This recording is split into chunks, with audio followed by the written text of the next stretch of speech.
Oh, you know what I love? Sports. Love sports. Sports. When it comes to Texas A&M. Where are you getting this information? Let me tell you. Welcome to TexAgs. It's here. It's time. There's always a buzz in the air when you hit this moment. He is a guy that has gotten better and better and better. He's just got that dog in him. We will develop men. We will graduate players, and we will win championships on the field. I think of him as this hawk. Before long, he's going to be swooping in on those quarterbacks. And they embody what the school is about. It's about getting into hard situations and getting ourselves out. It's about working hard. It's about doing amazing things. And this is a real program. It's not fake. This is a real place. And if you want to be really good at football, this is a really good place to be. You know, if I'm betting on anybody, it's the Aggies.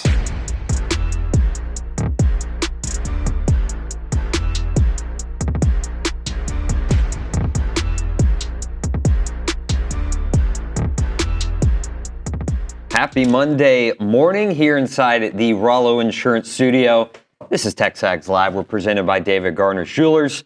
It's the Go Hour, presented by The Warehouse at CC Creations, featuring Olin Buchanan, TexAgs columnist, Heisman Trophy voter, Groundhog Day celebrator.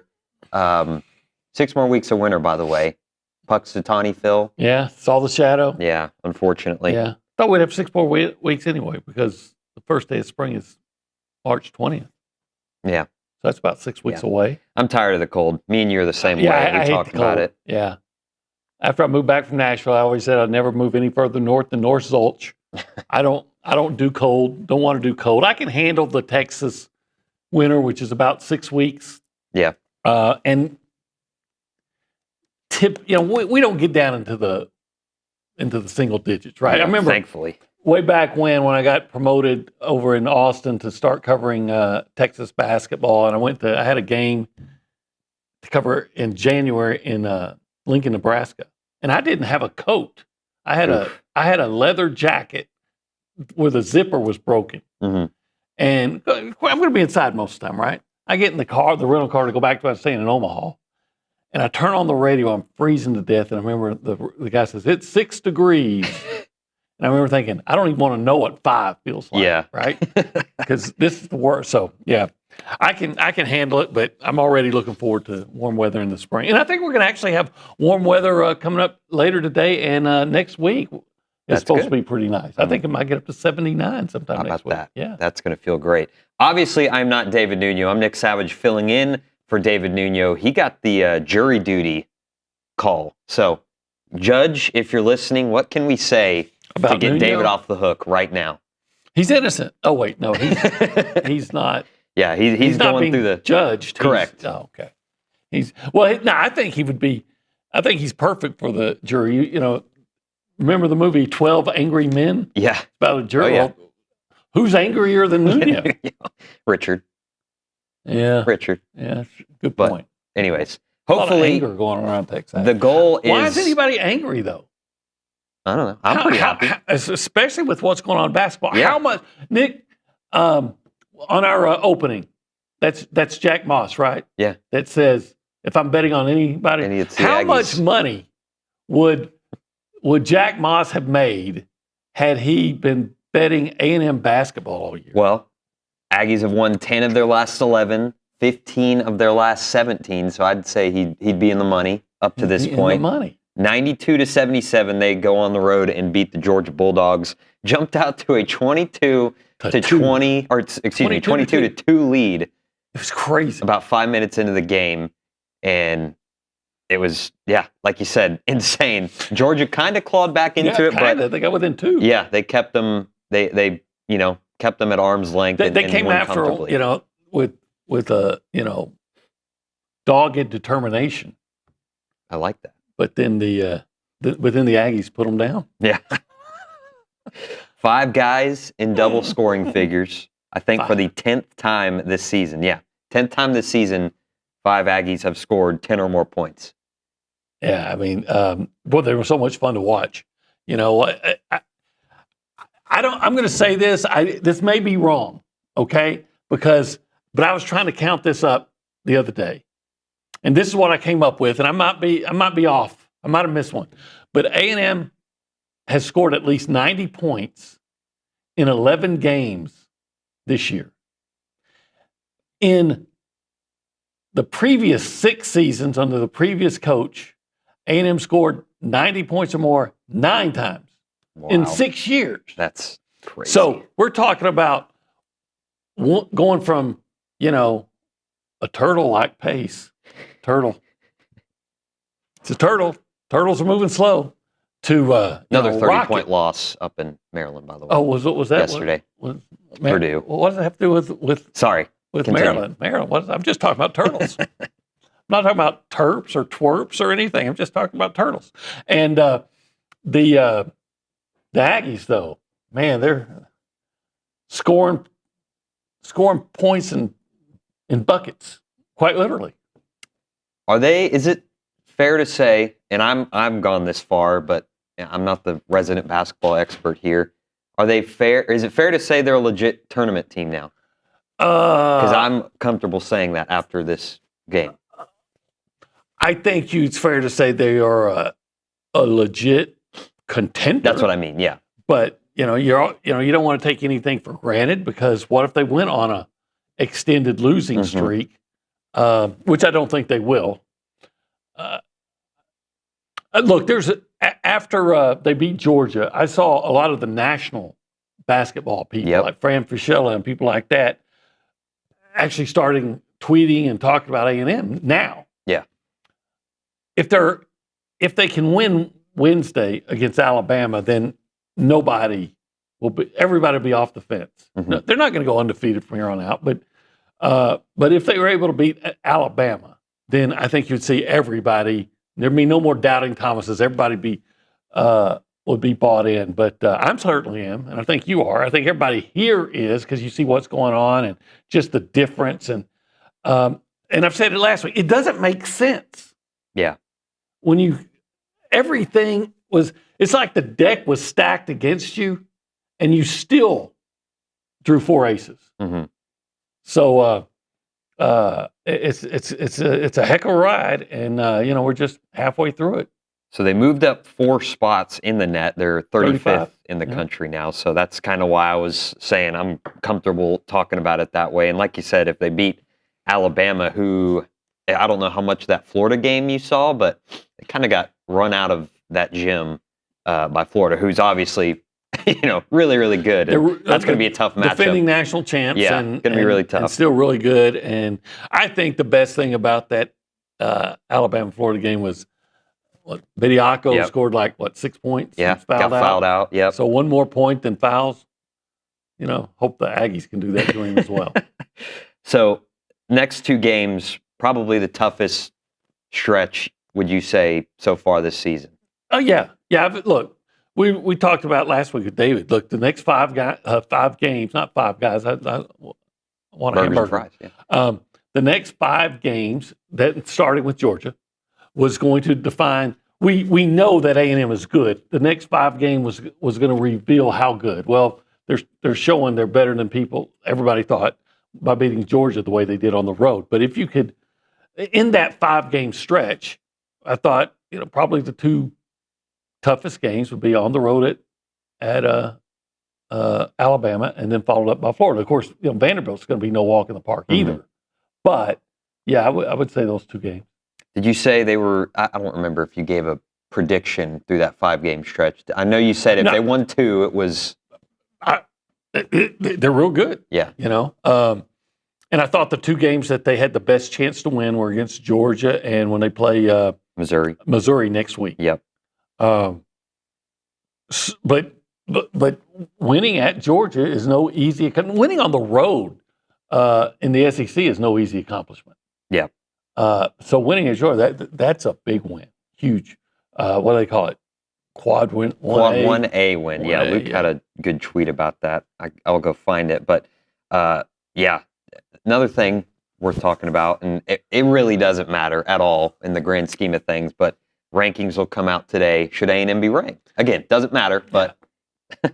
Yeah, I kind of hope they aren't. keep the chip on the shoulder. Yeah, flying under the radar, those things. I don't know how much longer you can fly under the radar. Should they be? Yeah, probably. Mm-hmm. And people are holding their non-conference schedule against them, and I get that. I get it. They didn't play it wasn't because Bucky wanted to play an easy schedule. He didn't have any choice because of the turtle. But yeah, I mean, they're playing outstanding basketball. Mm-hmm. So just hope they can keep it going. Here's the tweet I was talking about. Most Quad 1A wins in the SEC this season. A&M and Tennessee sit atop the league with 3. Kentucky, Arkansas, Auburn, Missouri, Bama, and Texas all have 2. So, yeah, and it's funny because so many people were trying to disparage A&M by saying, well, they haven't beaten anybody that with, well, now what are you going to say? Yeah, absolutely. We will, just got an update from Luke Evangelist. No Bucky McMillan today, so we'll catch up with him, hopefully. I know you will. You got a presser to go to. We got a press conference we'll hear later from today. Bucky McMillan in the press conference. But this is TexAgs Live. We're presented by David Gardner's Jewelers. Usually, I'm not worthy enough to go sit in the holistic planning cool zone. That's reserved for David and Olin Buchanan. So usually they're over there, but today we're at the desk. The holistic planning cool zone travels. It does. And yes, it usually has its own spot within the Rollo Insurance studio. Yep. But it travels. It does. And today it traveled right in studio. What I just got the Rollo Insurance studio. And so here we are. Yeah. If you want to be in on our conversation, you can call or text the Buppy's Catering and Bartending hotline or the Catalyst Pure Performance text line. PPE. Already had a Catalyst this morning. Yeah, so feeling good, feeling energized to do the show today. Again, hopefully, like I mentioned, David at jury duty. The goal is he gets excused and we do kind of like a driver swap, like those 24-hour races where David takes over and, for the good of the audience, or I hope he shows up and kicks me back to my normal job. But anyways, we'll go around the room. Wait, don't you have aspirations to be a play-by-play man? Yeah, I don't see myself being as good of a host. They all do. I know. I know they do. But I just, the audience wants to see David and Olin and Billy, not Nick. It's a radio audience for the most part, right? For the most part. We're live on YouTube, the CW. Twitter now. X, sorry. Twitter X. And on TexAgs. TexAgs.com. Yeah. Become a premium subscriber today. You're right. So, all over the place. But anyways, let's go around the room and say hello to the people doing my job today. My favorite backup, Kay Bickham. Mr. Bickham, how are you today? I'm doing great. On the topic of the Aggie basketball team, I think that what impressed me the most is when Georgia made that little run and they came back, brought the game to within 3. I believe it was 69-66 or 69-67, one of the two. A&M was able to go on a run of their own and get it back to double digits and just maintain that the rest of the game. So I thought that was really impressive from them. I feel like we've seen A&M do that a few times this year where other team gets a little bit of a run, but A&M's able to kind of keep them at arm's length. Yeah, I mean, that's the key because good teams will not be beaten easily, right? Mm-hmm. I mean, when you're playing Manhattan, yeah, okay, but Mississippi Valley, run off and hide, but good teams are going to make a run at you. And the only time I can think of that they didn't do that was against Tennessee. Yeah, and only because they missed some free throws late, and that's not a problem anymore. You notice since that game, in the last 3 games anyway, A&M is shooting 94.5% from the free throw line, converting 51 of 53, missing one, count them, one is the loneliest number, 1 free throw in each of the last 3 games. That's absurd. 1. You make your free throws, you hit a lot of threes like A&M does. Imagine that. Then you're win a lot of games. Yeah, you're going to win a lot. Also, how about Ali Deba with 15 points? Ali Deba. Yeah. He was not the leading scorer, but I think he was kind of like he was the star of the game, especially in the second half. I was looking it up, and A&M has had like 10 players have been the second leading scorer. Mm-hmm. You know, sometimes they tied, but sometimes your leading scorers, you have guys that are tied. But they've had 10 different players as the number 2 scorer. You know, you expect Aggie to go out and lead you, and he typically does. But who's going to be the second guy? You know? Mm-hmm. You know what that tells me? They're deep. Everybody wants seconds. And you know what happens when you get good seconds? You get fat. You get fat. And A&M has that big, fat 17 wins in the win column. I guess they would obviously be in the win column. 1775, right? We'll get there. Yeah, we will get there. Well, I was there last Friday. Good. Yeah. Nice. Let's go over to the Angry Elephant News and Social Center. Making her debut on TexAgs Live, Haley Dorsey. Haley, good morning. How are you? I'm good. How are y'all? We're great.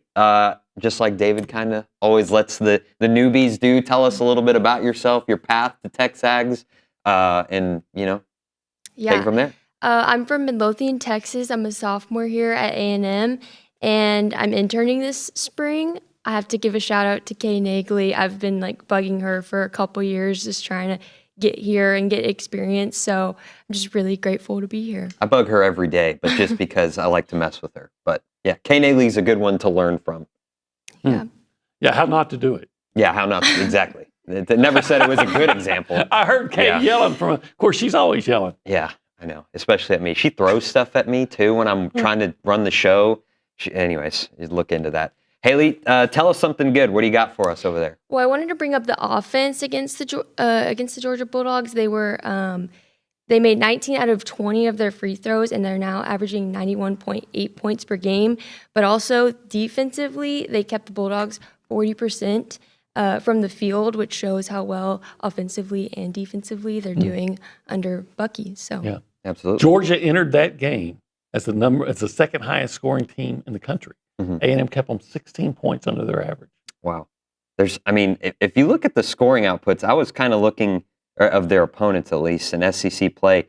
They've only allowed over 80 points twice, and it was to Auburn and to Tennessee. In double overtime. Yeah, in double overtime. So we'll talk a little, that's a topic I have for you a little later when we get into the defense. But anything else, Haley, or is that all for now? Well, I wanted to bring up Rashawn Agee had his 10th double-double of the season. I know that we talked about that, but also Marcus Hill and Ali Deba had 15 points, and then Ruben Dominguez and Bob Isaacs, they had 13 and 11 points. So awesome.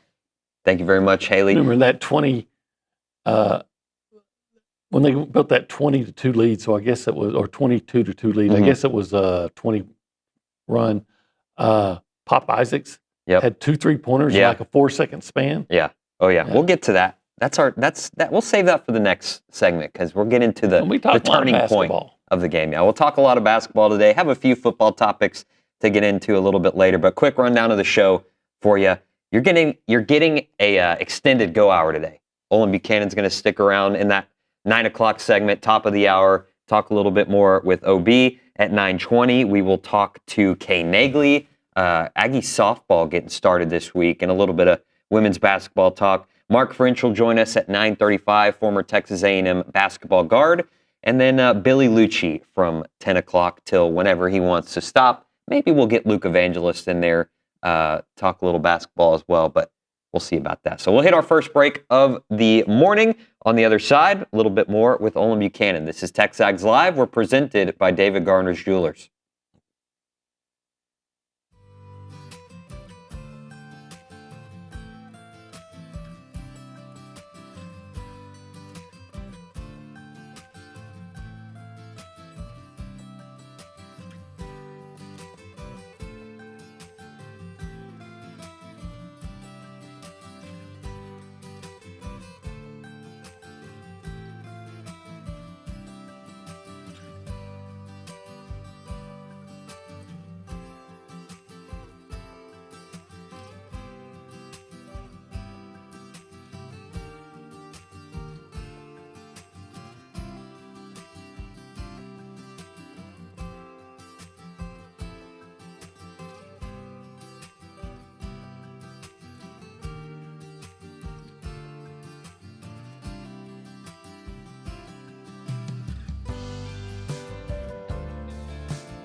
I wish I had Olin here for it because he loves energy drinks. Catalyst Citrus Spark. This is one of the new flavors out there. Whether you're grinding through workouts, cramming for a test, or closing in on a deal or getting ready for TexAgs Live, you never know, right? Fast becoming the go-to fuel for Aggies everywhere. Zero sugar, I'm all in for that. Or synthetic sweeteners, no artificial colors or flavors. Catalyst delivers clean, high-performance energy with smooth, crisp taste that is never syrupy, designed for both health and hustle. You want to get going, you use this Catalyst right here. It's about pure energy and pure results. And what sets them apart? Packed with premium nootropics blended to boost focus, clarity, and mental stamina. I need this. I'm in, guys. I'm in. Plus, with plant-based caffeine, vitamin B12, B6, Catalyst supports metabolism and energy production, making it more than a drink. It's your lifestyle training partner. Built for competitors on the field, Catalyst fuels strength, focus, and pure results. Buy now at drinkcatalyst.com. That is drinkcatalyst.com. Train harder, think sharper, pure results. It's Catalyst.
Welcome back in. TexAgs Live, presented by David Gardner Jewelers. It's the Go Hour, presented by The Warehouse at CC Creations.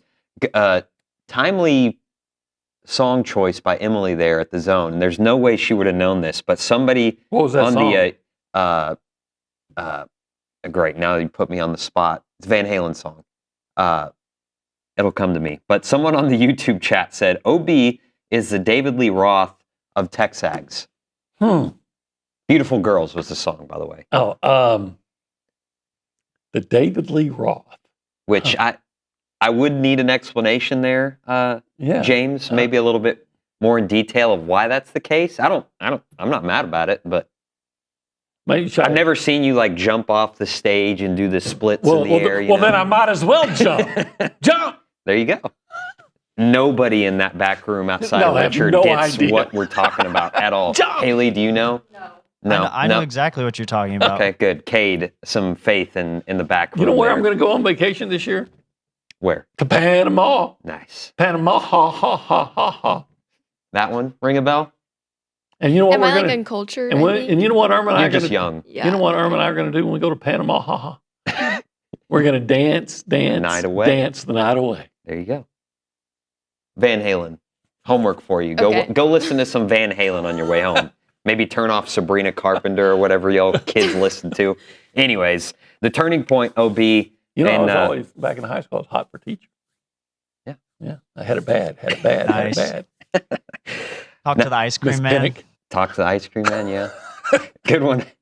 Arcade. All right, so moving on from Van. Anyways, Thank you. I'm sure it's a compliment. Thank you. 92-77 win over Georgia, the turning point, and me and you kind of talked about it at the break. Well, Kay, already stole the he did show too, there. But isn't it crazy that the turning point comes 5 minutes into the game? Like, that's rare, right? You know what I mean? That's not my turning point. Okay, then good. What's your turning point? My turning point came with 8:32. Oh, okay. See, you left to play in the game. Okay. Because as well as great as A&M played and started, Georgia had gained the momentum, and they pull within 2 points, 69-67. It was a James, a kid that came off the bench. Is it Dylan James? And he scored a 3-point play, got an and one, made the free throw. And that was with 9:05. So it was 69-67. They'd had that 20-point lead. It's down to 2. Yeah. Tells me that's 90% of the way back. 22. All right, cut it to 2. And then with 8:32, Ja'Cory Lane hits a 3-pointer, and that ignites a 15-3 rally, a 15-3 run, and that really, A&M's had some work to do to close it out, but that changed the game. Yeah. And you know what's interesting in that 15-3 run, Ali Deba had 8 of those points, if I'm not mistaken. I think 2 of them came on 3-pointers. One of them was a set shot. And you know what's also interesting about that? All 3 of the 3-pointers, 2 by Ali Deba and 1 by Ja'Cory Lane, all 3 of them, if my notes are correct, were assisted by Rashawn Aggie. There you go. Rashawn Aggie. What a line. Listen, this line is better than the one I used to meet Irma. So Rashawn Aggie, 18 points. Listen to this line. This is amazing. 18 points, 15 rebounds, 7 assists. 7 assists. What a game. 6 of 6 at the free throw line. Of course, we talked about how good they were at the free throw line.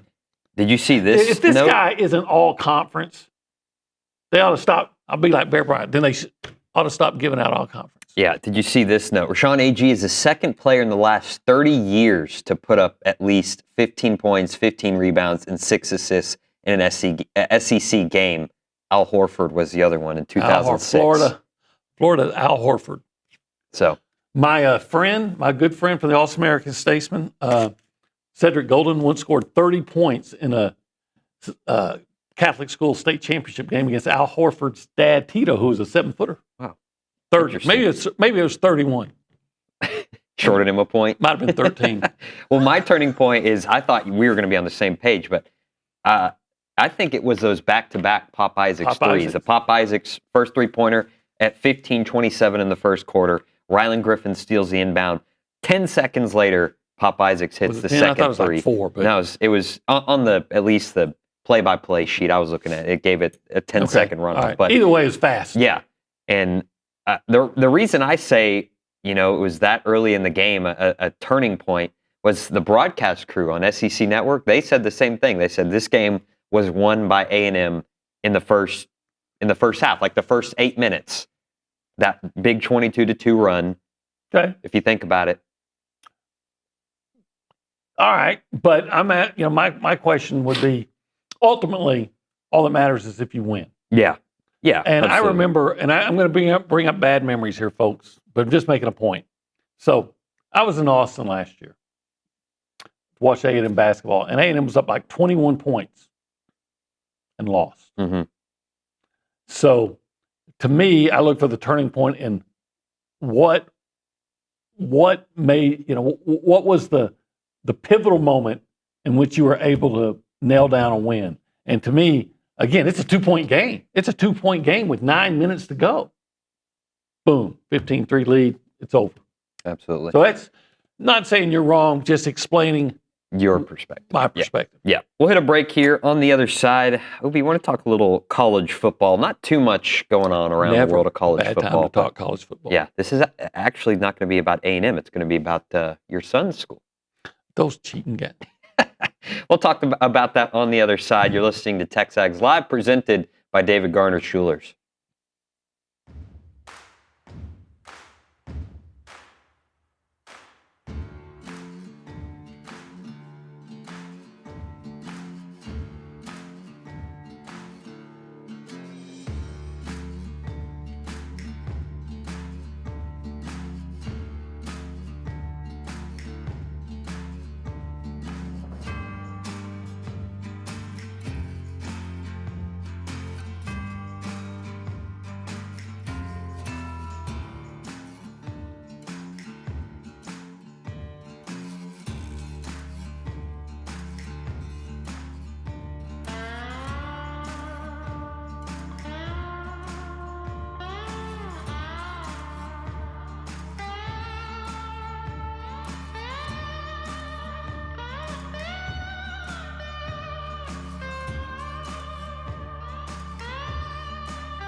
Back here on TexAgs Live, we're presented by David Gardner Jewelers. We're inside the Rollo Insurance Studio. It is the Go Hour presented by the Warehouse at CC Creations. Nick Savage filling in for David Nuno. He's on jury duty. Hopefully he joins the show at some point today, but we'll see. OB, I wanted to get into this topic with you, and this came out on Friday afternoon, so didn't get a chance to talk about it on the show on Friday.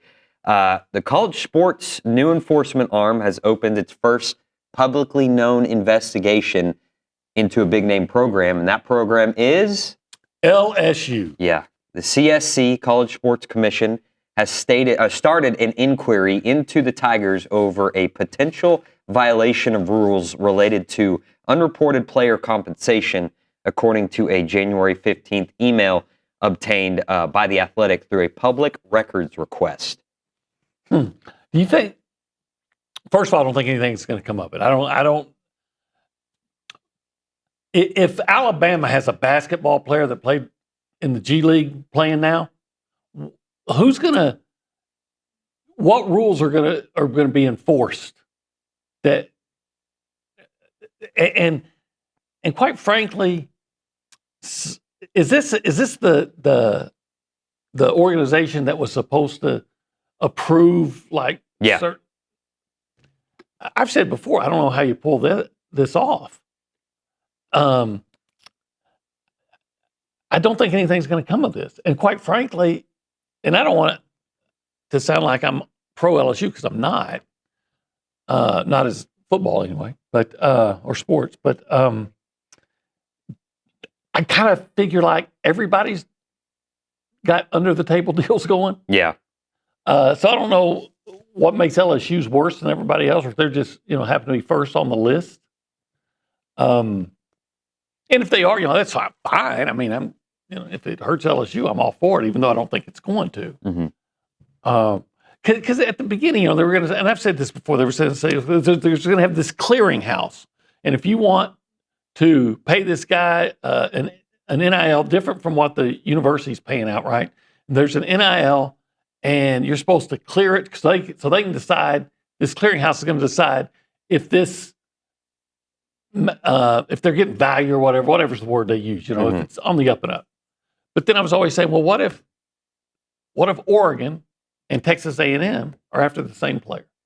Happens a lot, And Oregon says, hey, or Texas A&M has a guy that says, hey, we want you to do a commercial for Brand X out there, Brand X shoes out there, and you're going to get paid $1 million.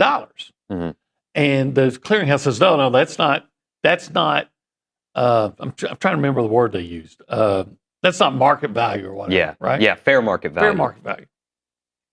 And then Oregon says, yeah, hey, same kid, we want to pay you $1 million to do a TV commercial for Nike, because Nike is a big sponsor. And they say, wait. Is that fair market value? And Nike says, we pay all of our guys who do commercials for us $1 million. Yeah. So is that fair? I'm not sure. Yeah. No, I would say no. I mean, if I can pay you $1 million and he can pay you $1 million, then that's, why should he be able to if I can't? And I don't think that'll hold up in court. Plus, not the NCAA, the Supreme Court has already told these players, you can make money off your name, image, and likeness. They didn't say if the NCAA says it's okay. Yeah. Because look at the NFL. They all get paid by their team, but they make endorsements and they make money off their name, image, and likeness on the side. And sometimes, in a lot of cases, for even more than the team pays them. Yeah. And nobody can step in and say, no, you can't. Yeah. And I know it's kind of a messed up process. I blame the NCAA itself for letting it get to this. But it's America.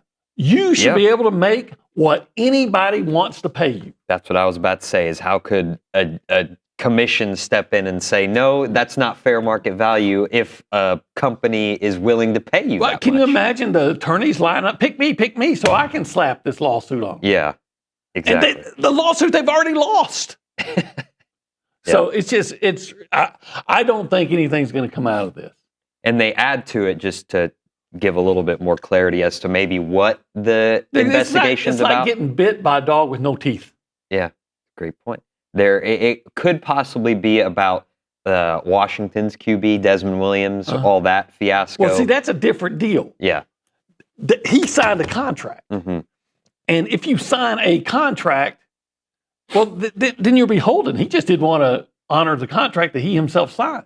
See, that's different. Once you've put your name on the dotted line, and I know the guy from Duke got out of it, and they came to an understanding, and Duke's getting money out of Miami, and Miami paid.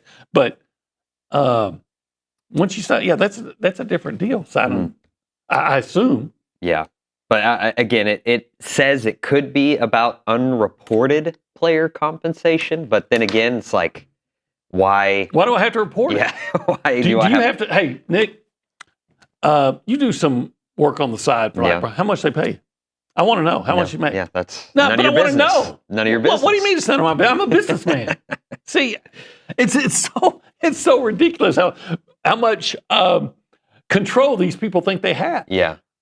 Exactly. But it's like, at what point, though, like, will there be guardrails for any of this? Like, I think that at some point there will come to some agreements. And you know what? When they come to these agreements and they get some actual guidelines in place, you know what?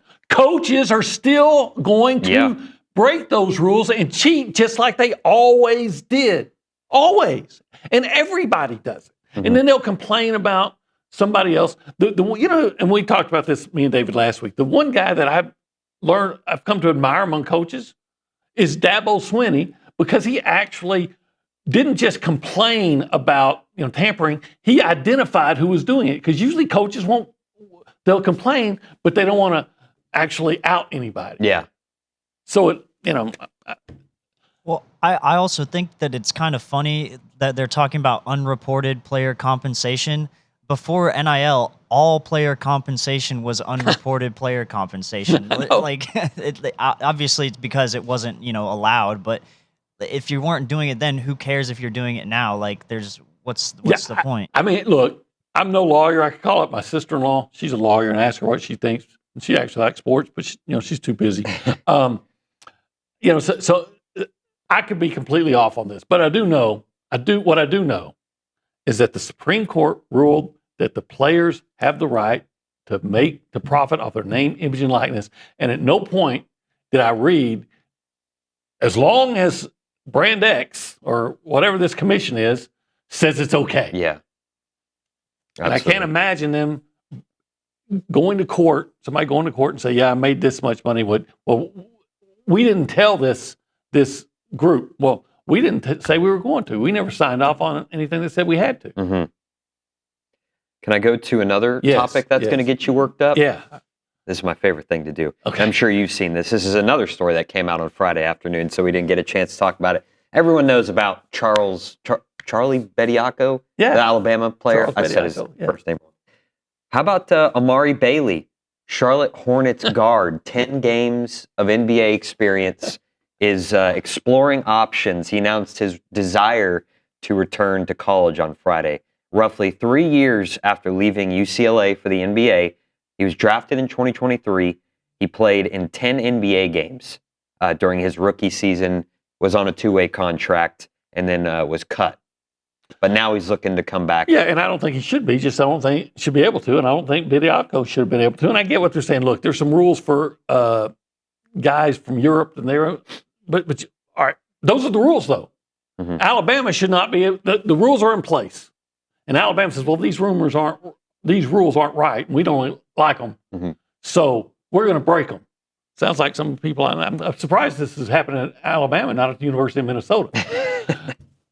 But anyway, once you sign a pro contract, actually sign the pro contract, you're, in my opinion, in the United States, and quite frankly, I'm not saying I disagree with Oates on the thing is, hey, if you've got a pro contract somewhere else, it's a pro contract.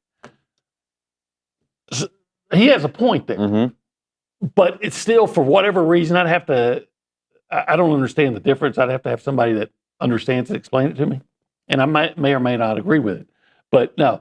And what I really hate about the thing in Alabama, and this is what the guy at UCLA needs to do, all they did was, and I guarantee you Oates, who's as slimy a guy, Nate Oates, And he's as slimy a coach as there is. I mean, he's worse than Will Wade. Remember, he's the guy that when player was indirectly involved in a murder, said, okay, it's fine. He's still playing, you know. And now this. And Nate, if you're seeing this, I'll say it to your face. But you know, now this, I guarantee what he did was he calls up this judge who's in Tuscaloosa, and I think his wife, what I read, was actually part of the defense team for the Alabama player that was involved in that shooting. And this judge is a big, Alabama booster, and he says, hey, if you will rule for this, then he can play. And you can say, well, A&M had kind of a similar situation here that allowed Rashawn Aggie to play. And I will say, yeah, Rashawn Aggie never signed a pro contract with anybody. If you can't see the difference. So, I mean, he had my understanding is Bediako had a two-way contract. It's the same kind of contract Alex Caruso had, where he plays in the G League, but the NBA team that can pull him, can bring him up. Yep. But what happens is, okay, I'm a washout. I figured out I'm not going to make millions of dollars in the NBA. But hey, maybe I can go back to college and get in on some of this NIL money and see if I can't get it approved through some organization that says they were going to approve it. And it's again, all of this goes back to one guy, Miles Brand, who was the head of the NCAA, did nothing for 20 years or 30, 15 years, whatever he was, except cash $3 million checks. Did absolutely nothing, and this is why we're in the state that we're in. How long do you think it's going to be till someone comes undrafted free agent for football, wants to come back? Oh, it won't be long. Yeah. Might be this year. Yeah. Because if they're allowing people in, why not? Hey, I didn't get drafted. Well, I'll come back to Texas A&M and play. If I remember correctly. And you know what? If he's a good player, wants to come back to Texas A&M, sure, why not? It's okay. Yeah. I mean, if everybody else is doing it, and that's what coaches always say. Well, if everybody else is doing it. Yeah. I think if I remember correctly, the Bediako ruling or something, his court case is supposed to be next week. So he's going to get to play against A&M. Yeah. But hopefully something is done about it next week. But we will see. We'll hit a break here on the other side. One final segment in the 8 o'clock hour. And then we'll get into the 9 o'clock hour a little bit more with Olin Buchanan. We'll hear from Kay Naegeli and Mark French, so don't go anywhere. You're listening to TexAgs Live. We're presented by David Gardner's Jewelers.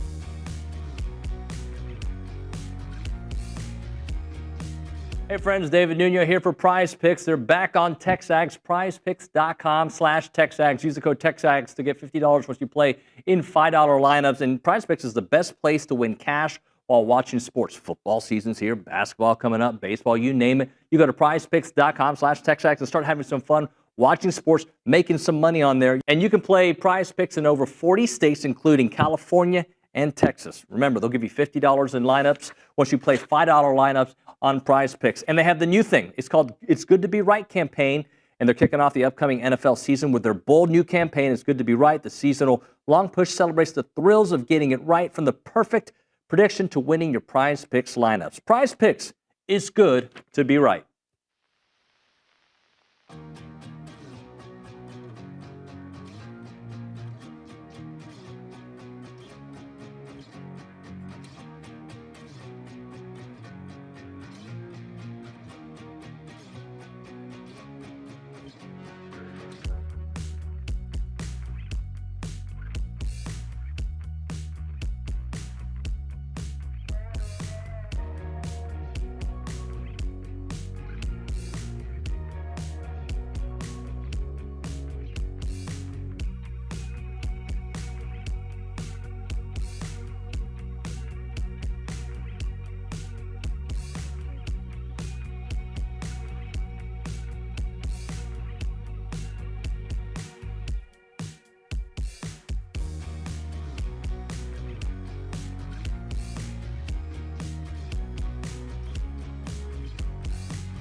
It's the Van Halen hour.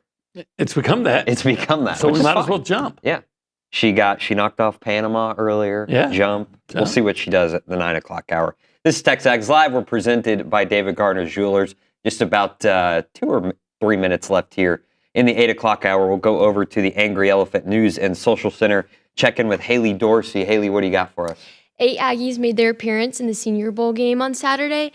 Demetrius Crownover and Trey Zune got to showcase more of their size, speed, and strength, which increased their draft stock most likely. And Nate Borkature was named the standout tight end for the weekend. How about that? I didn't get my invitation to the Senior Bowl. I'm a senior. The Denny's Senior Bowl. Yeah.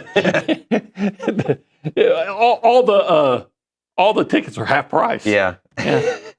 I was. You know what I get though? I don't get to go to the Senior Bowl, but I get to park real close at HEB. I get a real prime parking space now. Yeah. Yeah.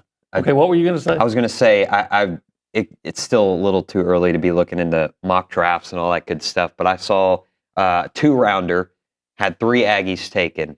Okay, Casey Concepcion. 2 first-rounders, so he's the first one off the Cassius board. Howell. And then the third guy to be taken would be, I'm going to miss somebody obvious, but Trey Zune. It was Trey Zune. Yeah, It was. in the second round. I believe the Seahawks were taking him. He's a good blocker. Seahawks could be most likely probably Super Bowl champs this Sunday. That would be my pick. You gonna watch the game? Are you interested? I know you're kind of like. I mean, I kind of have to, right? It's kind of part of the job, right?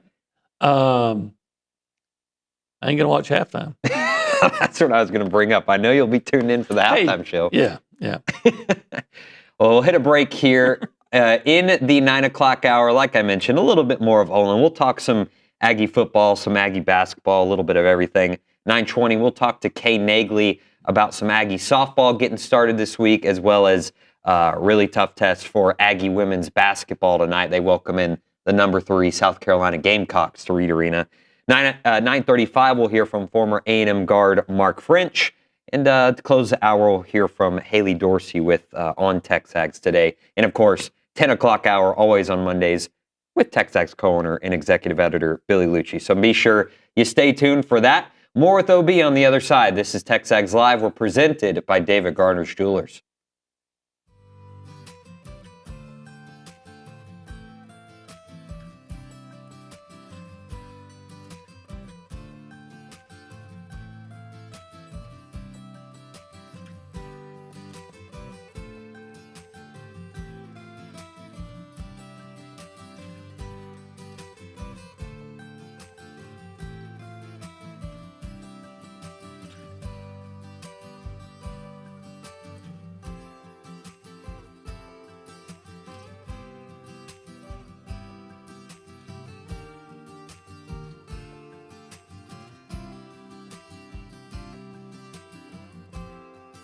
Everyone, David Nuno here for Allen Honda. Had a great conversation with them earlier today. John Allen's the owner. He's been here forever, and also their GM, Rusty Skinner, great guy. Wonderful conversation. They're super local. They're a family-owned dealership, not some massive auto group, and they treat their customers like family because they basically are family. They're Aggie alums. They love Aggie sports, and they've been serving the Brazos Valley with integrity, with passion, and commitment to excellence for over 50 years, which is very rare, by the way, for the independents because people trust them. And that's why they've been doing it for such a long time. Whether you're looking to buy, lease, or service your vehicle, you can count on them for transparent, no pressure experience that puts your needs first. And I can attest to it. Had a great conversation about my own situation with them. Their knowledgeable sales team will help you find the perfect Honda to fit your lifestyle, from fuel-efficient sedans to versatile SUVs. Leasing options are flexible and affordable, making it easy to drive the latest models with confidence. And when it comes to service, their certified technicians only use genuine Honda parts to keep your vehicle running at its best, whether it's routine maintenance for major repairs or whatever it may be. And we know that trust isn't given, it is earned, and that's why generations of local drivers right here in the Brazos Valley and Bryan College Station keep coming back to Allen Honda. As part of the community with Aggie spirit in their hearts, they are here to make everyone's visit wonderful. So visit their showroom or their service lane and find friendly, efficient, and memorable situations when you go to Allen Honda. Come see why so many College Station and Bryan drivers choose Allen Honda for their automotive needs, and remember, gig 'em.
Back here on TexAgs Live, we're presented by David Gardner's Jewelers. We're here inside the Rollo Insurance Studio. Extended Go Hour with Olin Buchanan. I'm Nick Savage filling in for David Nuno. He's at jury duty, and slight David Nuno update. He texted me. He's going to be there a while. Probably. Yeah, he was. Yeah. It was supposed to start at 8. 40 minutes in, he said hadn't started yet. You might be stuck with me today. Last folks. time I was there for 4 hours just for them to tell me they didn't even need to ask me a question. Why? Why can't they just tell you? Why? Well, first of all, why can't they start on time? Well, it's government. Yeah, I'm with you there, OB. Hey, by the way, I want to just make one point clear. Okay. As far as and I appreciated the compliment, but it's, unlike David Lee Roth, I'm never going to leave my crew. Remember David Lee Roth left Van Halen, yeah. Went solo for a little bit, came back. They replaced him with Sammy Hagar. Yeah. I can't drive 55, though. I really don't like that song. Okay. I've heard it too many times. But anyway, but the point is, I'm staying unless Liucci runs me off. Yeah, no. For attacking NATO's. No, I think all is good there. I've actually seen Van Halen with David Lee Roth before, really? By the way, yeah. I don't know how old I was. He had hair. It was David Lee Roth with hair. Okay. Yeah, it was. He wasn't bald. Is that Toyota Center? They were good. The best part of the show was obviously Eddie Van Halen. Yeah. RIP, rest in peace.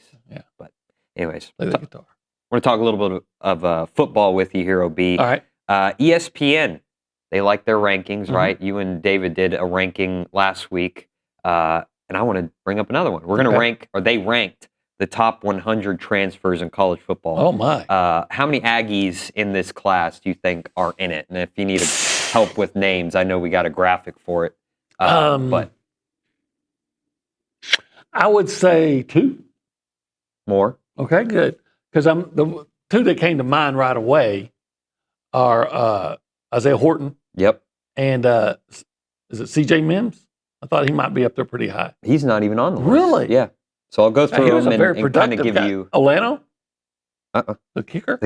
Well, he'd probably be number 1 on the list for us. But 2023. Yeah. Don't forget how much a difference a kicker makes for you if you have a good one.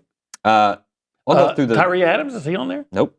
Huh, they told me. There is an offensive lineman, but it's not him. Is it the kid from Alabama? Yeah, Wilkin Fromby. Okay. But we'll get to him in a second. All right. The first one, number 23 out of the 100, Isaiah Horton. Okay. And they say Horton's wiry frame is difficult to get a clean shot on. He's elusive, but doesn't shy away from contact. The Iron Bowl performance shows you his upside. 8 touchdowns last year, 511 receiving yards, 42 catches. Yeah, that was an excellent addition. I'm excited about him. I'll admit I'm not as excited about him as I was about Casey Concepcion last year, but I'm excited about him. And hopefully he'll be make just as big an impact as Casey did. Number 63. 63. Wilkin Fromby, Alabama offensive lineman. And they say he plays with a wide base and he's strong enough to get some push on man/gap runs. His footwork is inconsistent and he had some struggles as a pass blocker in 2025, but he also has the tools to improve. Yeah, and Adam Cushing will help him with that a lot. Yeah. How much of a concern, to spin off of that, is bringing in so many transfers on the offensive line for you? Does that worry you at all? No. And I've said this, the thing that would make you go, what? Is that Alabama did not have a great offensive line. LSU did not have a great offensive line, and yet you have 3 guys that transfer in from those. But one bad guy can mess up an offensive line. Mm-hmm. And I'm not saying that was the case at those places, but that can be. You have one guy breaking down and the whole thing goes. And also, quite frankly, coaching. Coaching really is a big issue in the offensive line. You can see the difference. We've seen it here. Basically, the same team, the same guys, 1 year at A&M. Mm-hmm. Basically, they had some changes, but they weren't as good as they were in the first year under Adam Cushing. And quite frankly, you could go even back to when Henson was the offensive line coach and the difference he made right away. Yeah. So a guy like Formby or Tyree Adams or Cohen Eccles or the kid from South Carolina whose name's Tashawn Ball. All of them could benefit from I'm assuming from just better hands-on coaching. Yeah, the only reason I'm slightly concerned about it is, of course, this year we don't get the two kind of easier lead-in games to conference play. They get Missouri State to open, then they go, they don't go. Arizona State comes here. So I don't know how worried you are about Arizona State. Your facial expression tells me not very, but, Power 4 non-conference game, a little bit different than Utah State. Respect all, fear none. And then they get Kentucky. Kentucky? Yeah. Yeah. Because I feel like sometimes... I feel pretty good about 3-0. Okay. I feel pretty good about it. I do too. Number 76, Ricky Gibson III. Yeah, see, it's still all this going on. Had I even thought, of course, Ricky Gibson's going to be in that top 100. They say he's aggressive and physical as an edge setter and a strong open field tackler. Could be a steal in this portal window if he bounces back fully from injury. Right, yeah. Ricky Gibson, of course. I knew I was going to be forgetting somebody obvious, and that's the one. And then this one kind of surprised me how low he was. There's 4, yeah. This is the last one. I would have assumed, I don't know all 100 transfer portal kids. You can't, confidently put together this list, but I do have an exception. I think this guy should be a little bit higher. Number 91, Anto Saka, defensive lineman out of Northwestern. Right, and that's one of those people that I guess look at their how much did I see Northwestern play last year? Donut, none. Yeah. So I look at his numbers, 3 sacks. You're like, oh, okay, But people that watch him and look at the physical talent and traits and characteristics say a lot of great things about him. So, hey, I'm here for it. I can't wait to see it. Mm-hmm. They say he's more effective from a stance in a 4-3 scheme. Saka shows good rip technique and edge pressures versus the pass. Saka wins with effort more than elite physical traits. Okay. I like high effort guys. Yeah. And the only sign off on him that I needed was from Matthew Dawson. Big Ten Matthew Dawson. He loves some Big Ten football. He was psyched whenever he signed. Okay. I got a text from him after it happened. Well, he is a genius. Matthew Dawson made me It's amazing you can put such a big brain in such a small body. He made me sit through an entire Minnesota football game this past fall. Golden Gophers or Vikings? Golden Gophers. Okay. Yeah. His brother goes there. Oh, okay. I think both of his brothers go there. So he's like he's a Minnesota fan by association. Okay. All right. But I get that. Never in my life would I have told you, I'm going to sit here and watch a Minnesota football game. But there I was with Matthew Dawson. He's out there rowing the boat with him, huh? Rowing the boat. PJ? Yeah. I want to get into this article from College Football News. Pete Futak, friend of the program. David has him on every now and then. He put together a Texas A&M football 2026 outlook and analysis and kind of go through it. He says, and I'd like to get your reaction to each piece. The good. First of the first 7. Yeah, 7 games are at home. There isn't a Notre Dame on the non-conference schedule slate this year. Arizona State's no pushover, but it should be easier than last year's Irish game and the game is in College Station.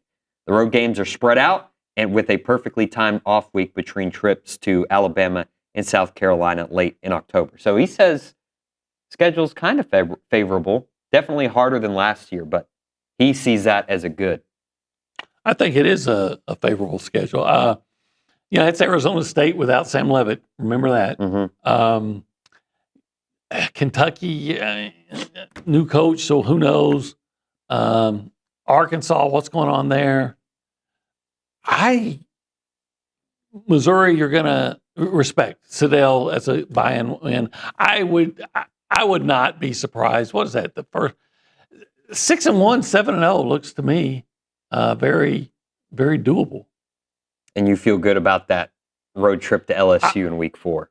Well, if I said, I sure don't expect them to go over there thinking they might lose. I think they're going to go over there expecting to win. Now, you may not. I don't think even last year they went over there just, hey, we're going to mail in and beat LSU, even though it almost did. In fact, A&M just kept LSU in the game. Well, I'm not even. Look, I just expect another good year, and I think they'll get off to a straight. The team on there, the opponent on there that I think I just got to really study up on this offseason. Tennessee? No, is Alabama. Why should I need somebody at Alabama, not Nate Oates, but I need somebody at Alabama to tell me why Alabama will be better, won't be, I don't want to use worse, won't be as good next year as they were this year. And this year was a disappointment for them. Yeah. Right? So why are they going to be, how can you tell me that, why would you say, yeah, but they're going to be at least as good or better? Why? Because you look at all the guys going out, and they're not having a lot of success in the transfer portal. The only thing I can figure is DeBoer is going to get a judge, a local judge, to figure that Derrick Henry can play. He's got a year left. Yeah. And, anybody else that played at Alabama and left early, they're going to have a judge that says, okay, yeah, it doesn't. I don't care that he made $200 million already. He still has eligibility. Yeah. And it's the Alabama way. Yeah.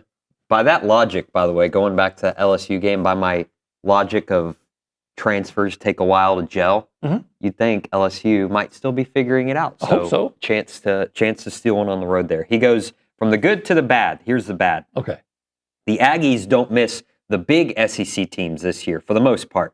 Not only do they have to play Alabama, but they have to go to Tuscaloosa, and they have to go to Baton Rouge to deal with the LSU Kiffins.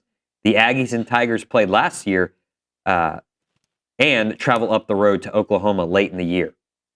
But he says the SEC teams A&M will miss Auburn, Florida, Georgia, Mississippi State, Ole Miss, Vanderbilt.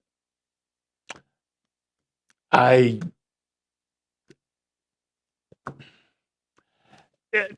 find it funny when people are, especially media guys, are trying to say, last year it was, look, it's the Kiffin LSU. This time last year, the same guy was telling us how good LSU was going to be, right? Same guy last year was telling us how good Oklahoma was going to be offensively. Remember, they got the quarterback from Washington State. Oh, look what they're going to be, and they weren't. So nobody knows. Yeah. Nobody knows. No disrespect, Pete. Really, no disrespect. But nobody knows. Spin-off question from that. When will we know?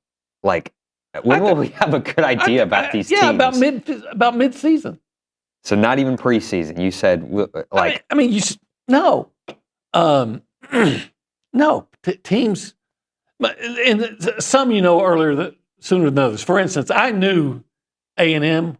I felt like A&M was going to be good last year. I said they had 10-win talent but I was also saying until they prove they can win on the road against good teams, I'd have to take on an 8-4. When they beat second game, when they beat Notre Dame, I knew, okay, this is going to be a good team. Yeah. I knew it. But I also knew they had to beat Auburn. They had to follow it up. So when they, because a lot of teams can go out and have a great game and pull off an upset and then fall on their face the next week because they put it all on. Yeah. So when they beat Notre Dame and came back and beat Auburn, I said, okay, this is going to be a really good team. So some of you find out sooner than others, but a lot of times you just got to wait. Yeah. You see teams. You know what? I was several years ago. I went to watch Texas and Notre Dame over in Austin because my sister-in-law Notre Dame. She had tickets. We went. Texas beats Notre Dame in like the first or second game of the year. You know what Joe Tessitore said? Texas is back. Texas is back. Right? And Joe Tessitore, that's a respected media guy that's seen thousands of college football games. He couldn't have been more wrong. Yeah. Well, yeah, they were right back where they started. Yeah. But the point is, you don't know. Yeah. I'm like Brad Pitt, only in this way, I'm going to say, in Moneyball, and talking to the scout. You don't know. Yeah. You think you know, but you don't know. You think you know, but you don't. You don't. Best and worst case scenarios for A&M. Even I sure as heck don't know. Best and worst what? Best and worst case scenarios for 2026 for A&M. Per Pete Futak, right? This is Okay. his What's he have article. to say? Best case. 12-0. You're not going to like this What? at all. Best The case? Aggies beat LSU. The Aggies have won 3 of the last 4 against Tigers, including a 49-25 blasting last year. After getting past Arizona State in the SEC opener against Kentucky, A&M pulls off the win at LSU, and then it's on. It wins at Missouri on the way to a 7-0 start, at least splits the road games against Bama and Oklahoma, and of course beats Texas in the regular season finale on the way back to the college football playoff. Yeah, that's all fair. Yep. I'm just saying, anytime you say best case, well, isn't the best case always 12-0? Yeah. Okay, but I get it. I'm being ornery now. I'm being just an old crotchety old man who's just trying to be difficult. So he's saying the best case scenario might be like a 10-2 and back to the... Yeah, exactly. Okay. Worst case, the road is a problem. The Aggies lost to LSU and get tripped up on the wrong day at Missouri. With all the pressure in the world on their shoulders, they'll lose at Alabama too. Throw in a loss to Oklahoma, and worst of all, a bad day at home to Texas.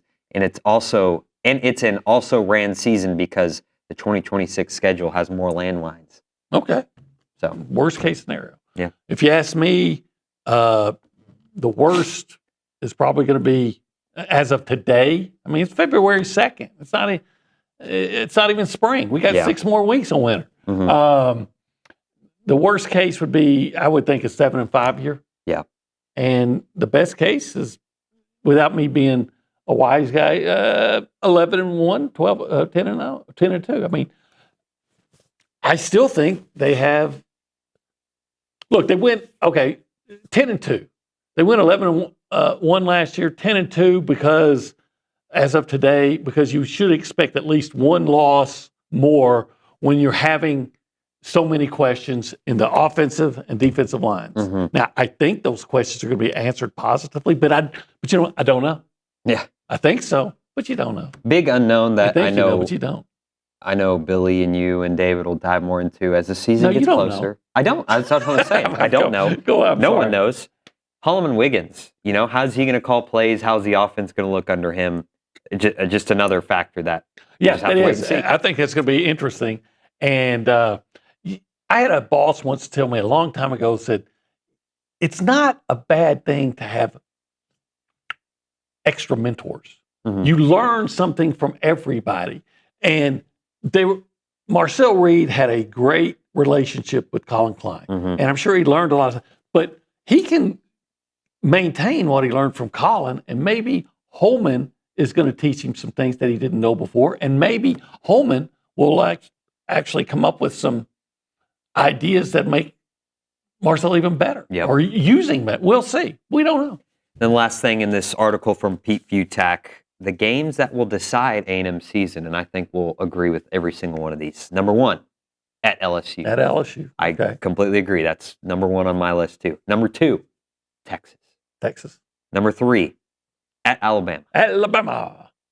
Well, see, I would put Alabama ahead of Texas on that. To decide A&M season, wasn't it already decided that A&M was having a great season before they played Texas last year? Absolutely. I'm going to decide. Now, you can decide if they're going to be a champion or not might be decided. But if you're going to decide the whole season, I think it's decided before you get to the last game. Yeah, I would agree. Just my opinion, Pete. As a reminder, the final segment of the show is brought to you by Double Dave's. That's at 10:50, but right now, caller number 12, 979-693-1150. We'll hook you up with your choice of a dozen pepperoni rolls or 1 large topping pizza from Double Dave's, serving Aggieland since 1984. Double Dave's Pizza, serving up your favorite pizza and world-famous pepperoni rolls with reliable in-house delivery, bringing piping hot goodness straight to your door. Just click doubledaves.com and your favorites are on their way. Just as a reminder, they're not open on Mondays. So. Which one are you taking? Hey, Nick, which one are you taking? You taking the big pizza or the pepperoni roll? Big pizza. Oh, okay. I like Double Dave's pizza. Oh, pepperoni. Okay. Yeah. Pepperoni rolls are split right down the middle. They must be equally tasty. I would agree. OB, thank you, sir, for sticking around an extra segment and helping me get through this. David, no updates from David Nuno. Again, you're probably stuck David with ain't me. making it. Yeah, he ain't making it. OB says he's done, so you're stuck with me the rest of the show. On the other side, we'll talk to Kay Naegeli about Aggie softball, a little bit of Aggie women's basketball. Speaking of somebody who should be in front of a jury.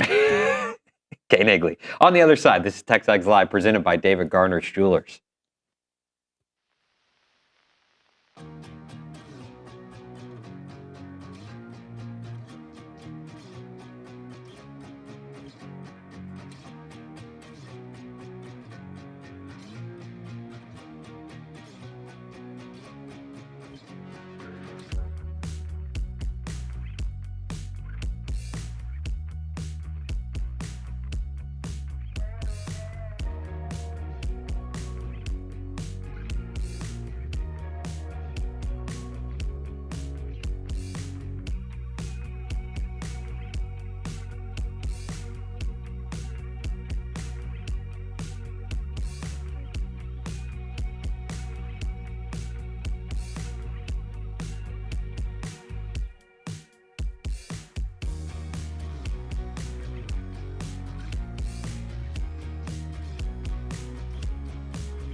We're back here on TexAgs Live. We're presented by David Gardner Jewelers here inside the Rollo Insurance Studio.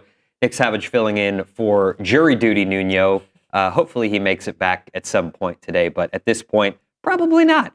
We're joined in the studio by Kay Naegeli, TexAgs content specialist. She covers Aggie volleyball, Aggie women's basketball, Aggie softball. It's going to be the primary focus of our conversation today. Kay, softball getting started on Thursday, I believe, correct? Yep, Thursday, doubleheader. It should be. I'm excited. It's finally here.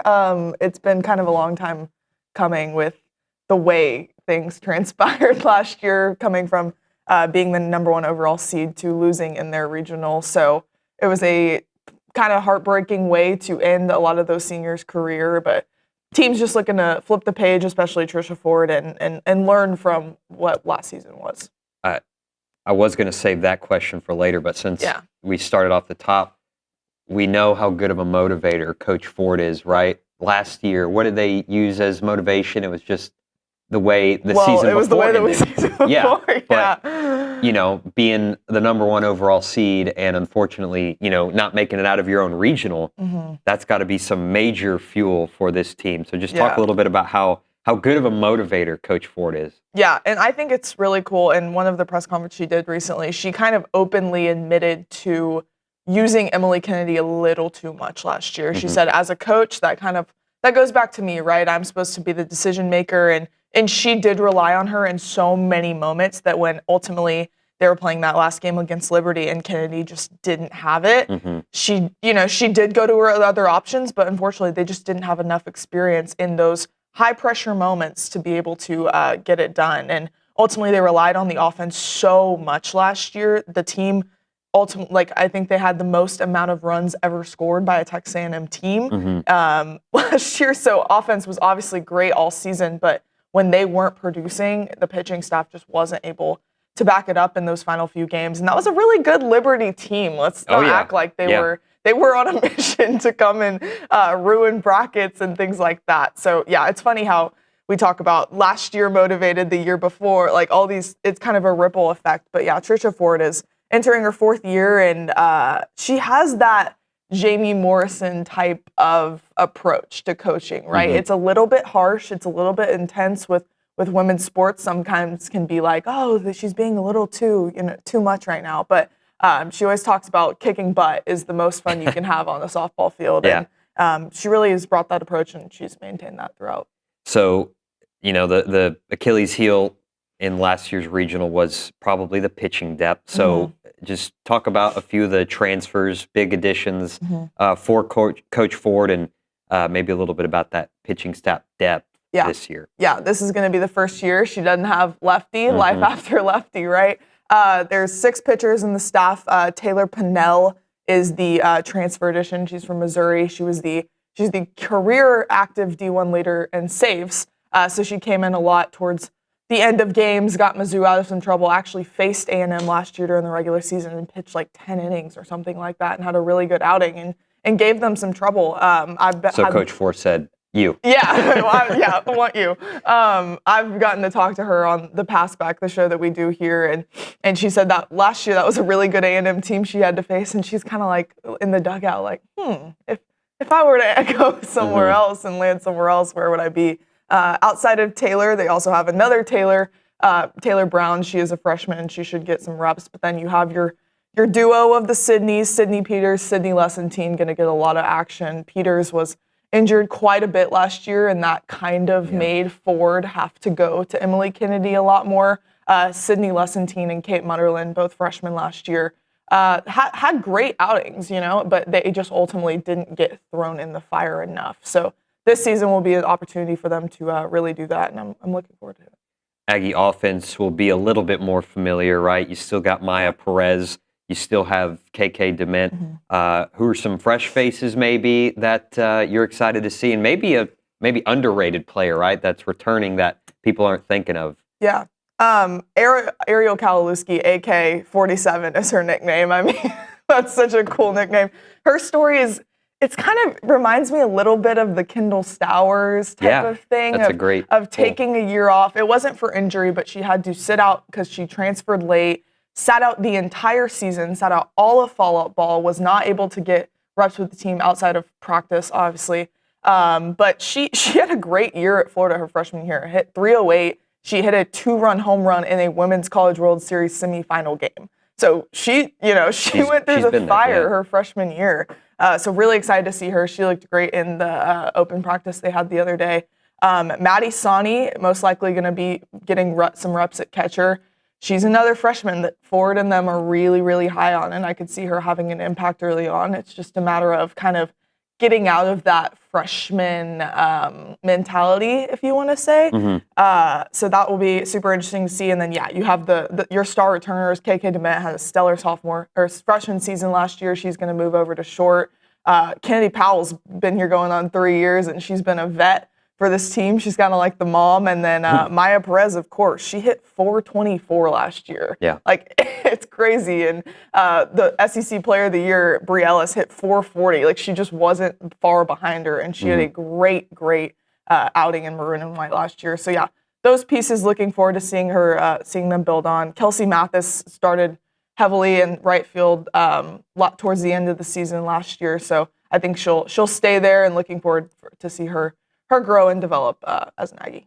What do you expect to learn throughout the Aggie Classic this weekend? They face #1 Texas Tech. Like you said, is it double headers Thursday? So, double headers Thursday. They actually just changed the schedule. So if you are going to a game, please check the schedule. They removed a game. Double headers on Thursday versus Abilene Christian at 4:30, Utah State at 7. They play Providence on Friday at 4:30, Texas Tech on Saturday at 4:30. So that game got moved up, so you can hit the softball game and then head over to Reed Arena to watch some men's basketball take on Florida. And then Sunday, a 9:30 a.m. start against Providence. Have fun with that, Kay. Richard Zane's actually going to be out there for me, but on Super Bowl Sunday. But it's a good starting test. You know, you are worried about #1 Texas Tech coming in here. Obviously, Kennedy was incredible last year. They also got another standout pitcher from UCLA, so they kind of have a two-headed monster in the circle now. But it's obviously you have three other teams that you're facing that would be really good reps, but Saturday is going to be the big kind of like measuring stick as far as where they are at as a program. They did take on Texas in fall ball, lost by 3 or 4 runs, I believe, and they are also ranked tied at #1 with Texas Tech, which is an interesting decision on why they couldn't sort that out. But as far as the regular or non-conference and regular season success last year was incredible, right? You know, you don't want to judge it based on the results they had last year. I think it's more so about building up to peak at the right time in postseason play. Absolutely. About 30 seconds left here. Women's basketball doesn't get any easier for them. They get #3 South Carolina at home tonight. So just quick thoughts on that one. Yeah, they score 88 points a game. Dawn Staley has been known to She broke ground with that program, and they've been rolling ever since. They're led by Joyce Edwards, who averages 20 a game. They are second in the nation in fast break points per game. That's a point of area that A&M struggled in. So, it's going to be a tough one for tonight. It doesn't get any easier. Kay Naegeli, appreciate it. Thank you very much. We'll hit a break here. On the other side, talk to former A&M guard Mark French, get his thoughts on the Aggies' win over Georgia. You're listening to TexAgs Live, presented by David Garner Jewelers.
We're back here on TexAgs Live. We're presented by David Garner's Jewelers here inside the Rollo Insurance Studio. Nick Savage filling in for David Nuno. We're going to go out to the Buppy's Catering and Bartending Hotline. Talk to our good friend of the program, former Texas A&M guard, Mark French. Mr. French, good to see you, my man. How are you? Hey, guys. Good morning. Good to see you on the mic. David texted me. I guess he's on jury duty or something. So I was about to tell you. Good to be with you and excited to talk about all this winning we've been doing. Yeah, well, it is a lot of fun. Just your initial thoughts on the game Saturday, 92-77 win over Georgia. I mean, they jump out to a 22-2 lead in the first 5 minutes of the game. And credit Georgia, they kind of fought their way back into it, but A&M was able to once again rally and get a comfortable win on the road.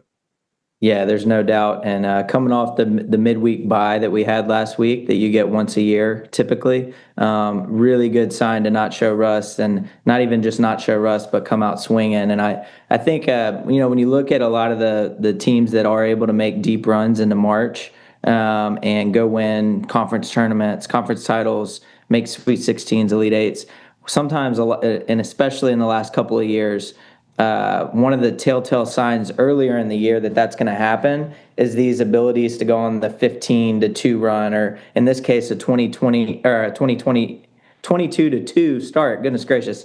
But the firepower, right? There's a lot of firepower, and it comes in waves and it comes in bunches, and the ability to bulk score in a hurry, it jumps out. It jumps out at you big time. And so that's a really big win. Obviously, Georgia's been ranked most of the year. Mike White does a great job. He's the old Florida coach. I think his dad was even the AD at Duke for a while, but really respected guy, in coaching circles. And they kind of want to play a similar style to us, right? Not exactly, but pretty similar style. And to go into their house and start like that, and then weather the storm, and then come out on top by, that's a 15-point quad one road win. Mm-hmm. So it's hard to ask for more than that. And it's another game scoring 90 or more points. Talk to me a little bit about, you mentioned the bye week and how that could be the bye game in the middle of the week. Forgive me for the baseball reference here, but it's if you're a baseball team going into the playoffs, right? You want to stay in your routine, but we've seen in the past, teams that get a bye kind of struggle. So as a player, what are the challenges when you get that bye week, when you have been rolling like the Aggies have been? Yeah, I think a lot of it's just shooting, right, and offensive continuity. To be honest, that was probably needed. I'm sure there was some, time really well spent in the film room, in the training room, getting everybody healed up from any nicks or bruises. But for me, it was always just the shooting and the offensive flow and continuity. And so that's kind of what I was saying. It's very eye-opening and impressive that they were able to, take what they had been doing in the games leading up to that, go into Athens, and honestly kind of bully Georgia a little bit for a lot of that game. And so very, very impressive stuff. And I think free throw shooting, I think what would we end up, was it 19 of 20 from the line on Saturday? And I think over the last 3 games, we're around 94%. Someone sent me that stat. So, continue to shoot the 3 ball at a high clip. We made 13 threes on Saturday, guys. So that I think we're just under 40% from 3. These are really good checkpoints and mile markers of kind of telltale signs of a team that, no one's going to want to play. It is a very scary matchup despite, a lack of a little bit of interior size. It's just a lot to come at you. And so very, very excited. And, I don't know if you feel this way. I love being feared. And I kind of feel like the rest of the SEC is looking at us now, and they were expecting Bucky in year one to, he's a good young coach and they'll play a cool brand. But I do think that there's some shades of early Nate Oates teams at Bama where it's man, it's not what it's going to be. But by golly, I do not want to play this team because there is a lot of talent. They score in bunches. It's this free-flowing style, and it's just attack on both ends of the floor for 40 minutes. So whether it's Nate Oates' early teams at Bama and even to now, or I saw someone throw out a Nolan Richardson 1990s Arkansas reference. I'm seeing a lot to like, and I'm so encouraged. Yeah, it feels like the national spotlight kind of noticed, or not noticed, but kind of gave Bucky his props for the first time after this win on Saturday. Like, okay, hey, this A&M team might be legit. So where's your confidence level in terms of, did that win do anything to make you go like, because for me, I'm okay with talking about like, this is a tournament team now, to me, in my head. But again, I'm not the basketball expert. I'll leave that to Billy and Luke and you. So where do you fall in that conversation? Yeah, this is definitely a tournament team, guys. We're sitting at 17-4. We're 7-1 in the SEC. Only loss in conference was double overtime in Knoxville. I don't know if y'all been paying attention. UCF loss keeps getting better and better. They beat Texas Tech this weekend. They also have a win over Kansas and us.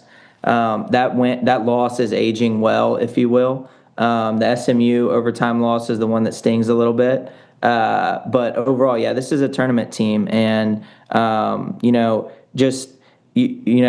Bucky, at some point, not just being in a tournament, but you're going to get some SEC Coach of the Year consideration.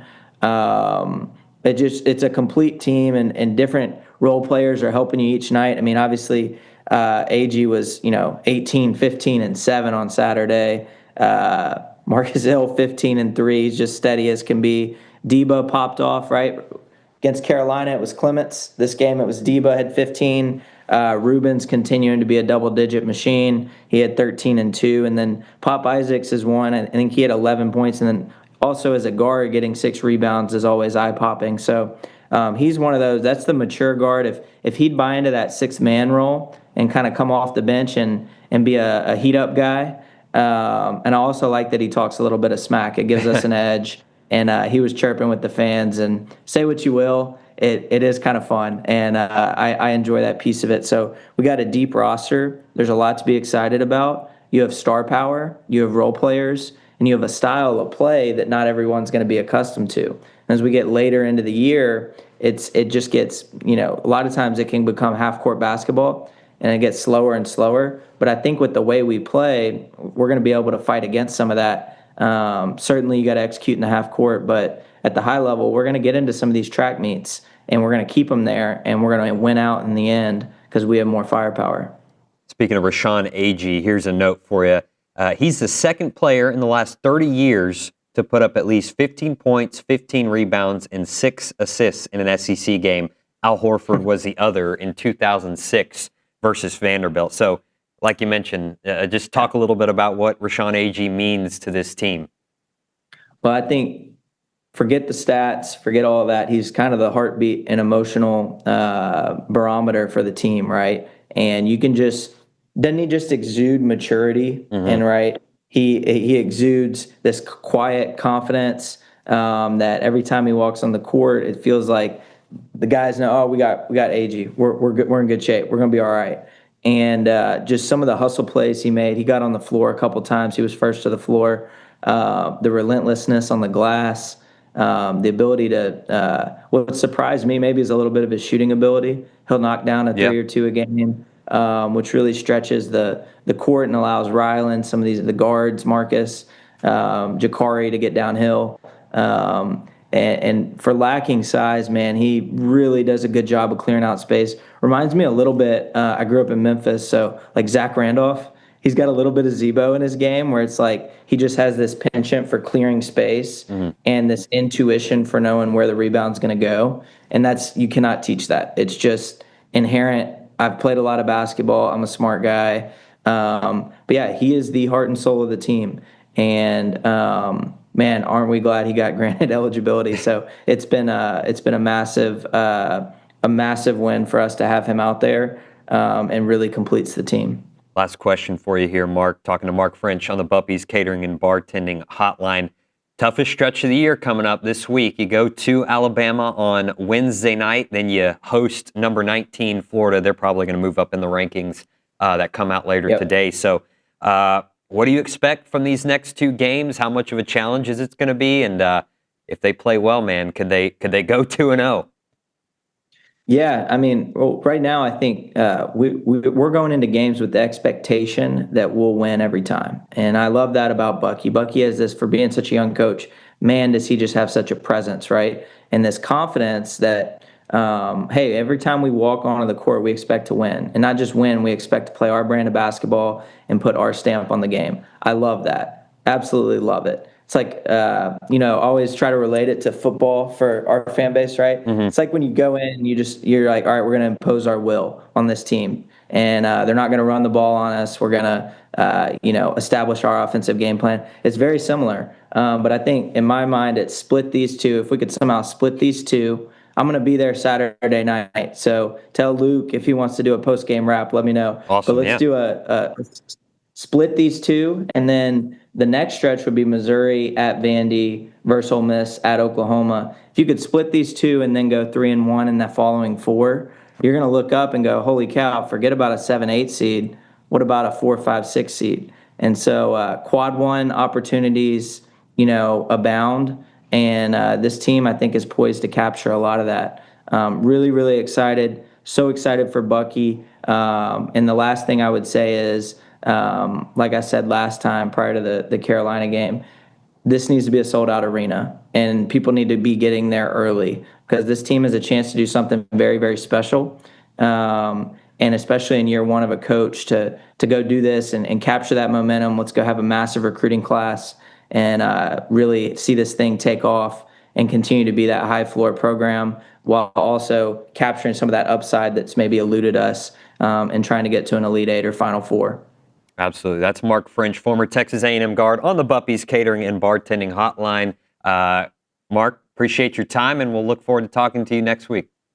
All right, guys. Bye. See ya. That's Mark French. On the other side, we'll get into On TexAgs Today with Haley Dorsey, so don't go anywhere. This is TexAgs Live. We're presented by David Gardner's Jewelers.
So I got to apologize to Haley Dorsey. I've completely botched the bottom of the hour here. So we're going to save our On TexAgs today for the 10 o'clock segment because Billy Liucci will be getting in the studio. But for now, we'll go over to the Angry Elephant News and Social Center. About a minute left here, Haley. Give me a topic, a message, whatever you want. Someone on the YouTube chat said, I trust more teams in the Big 12 to go deeper in the tournament than the SEC. Yeah.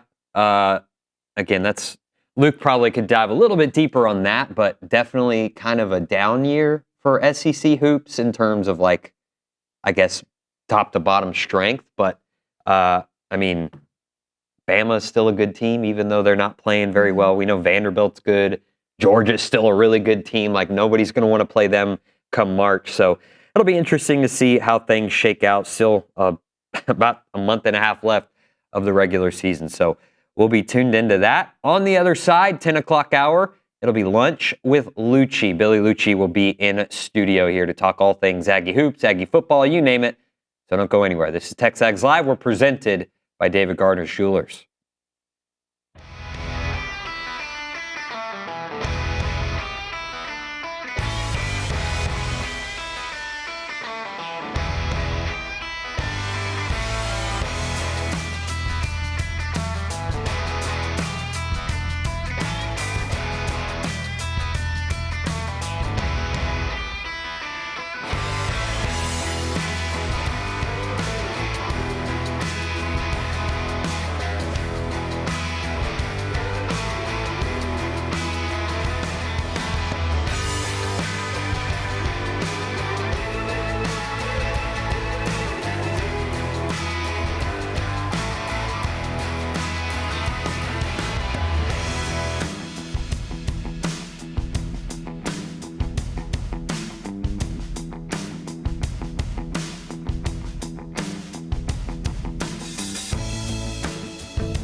We're back here on TexAgs Live. We're presented by David Gardner Jewelers. Nick Savage filling in for David Nuno. Jury duty, David Nuno.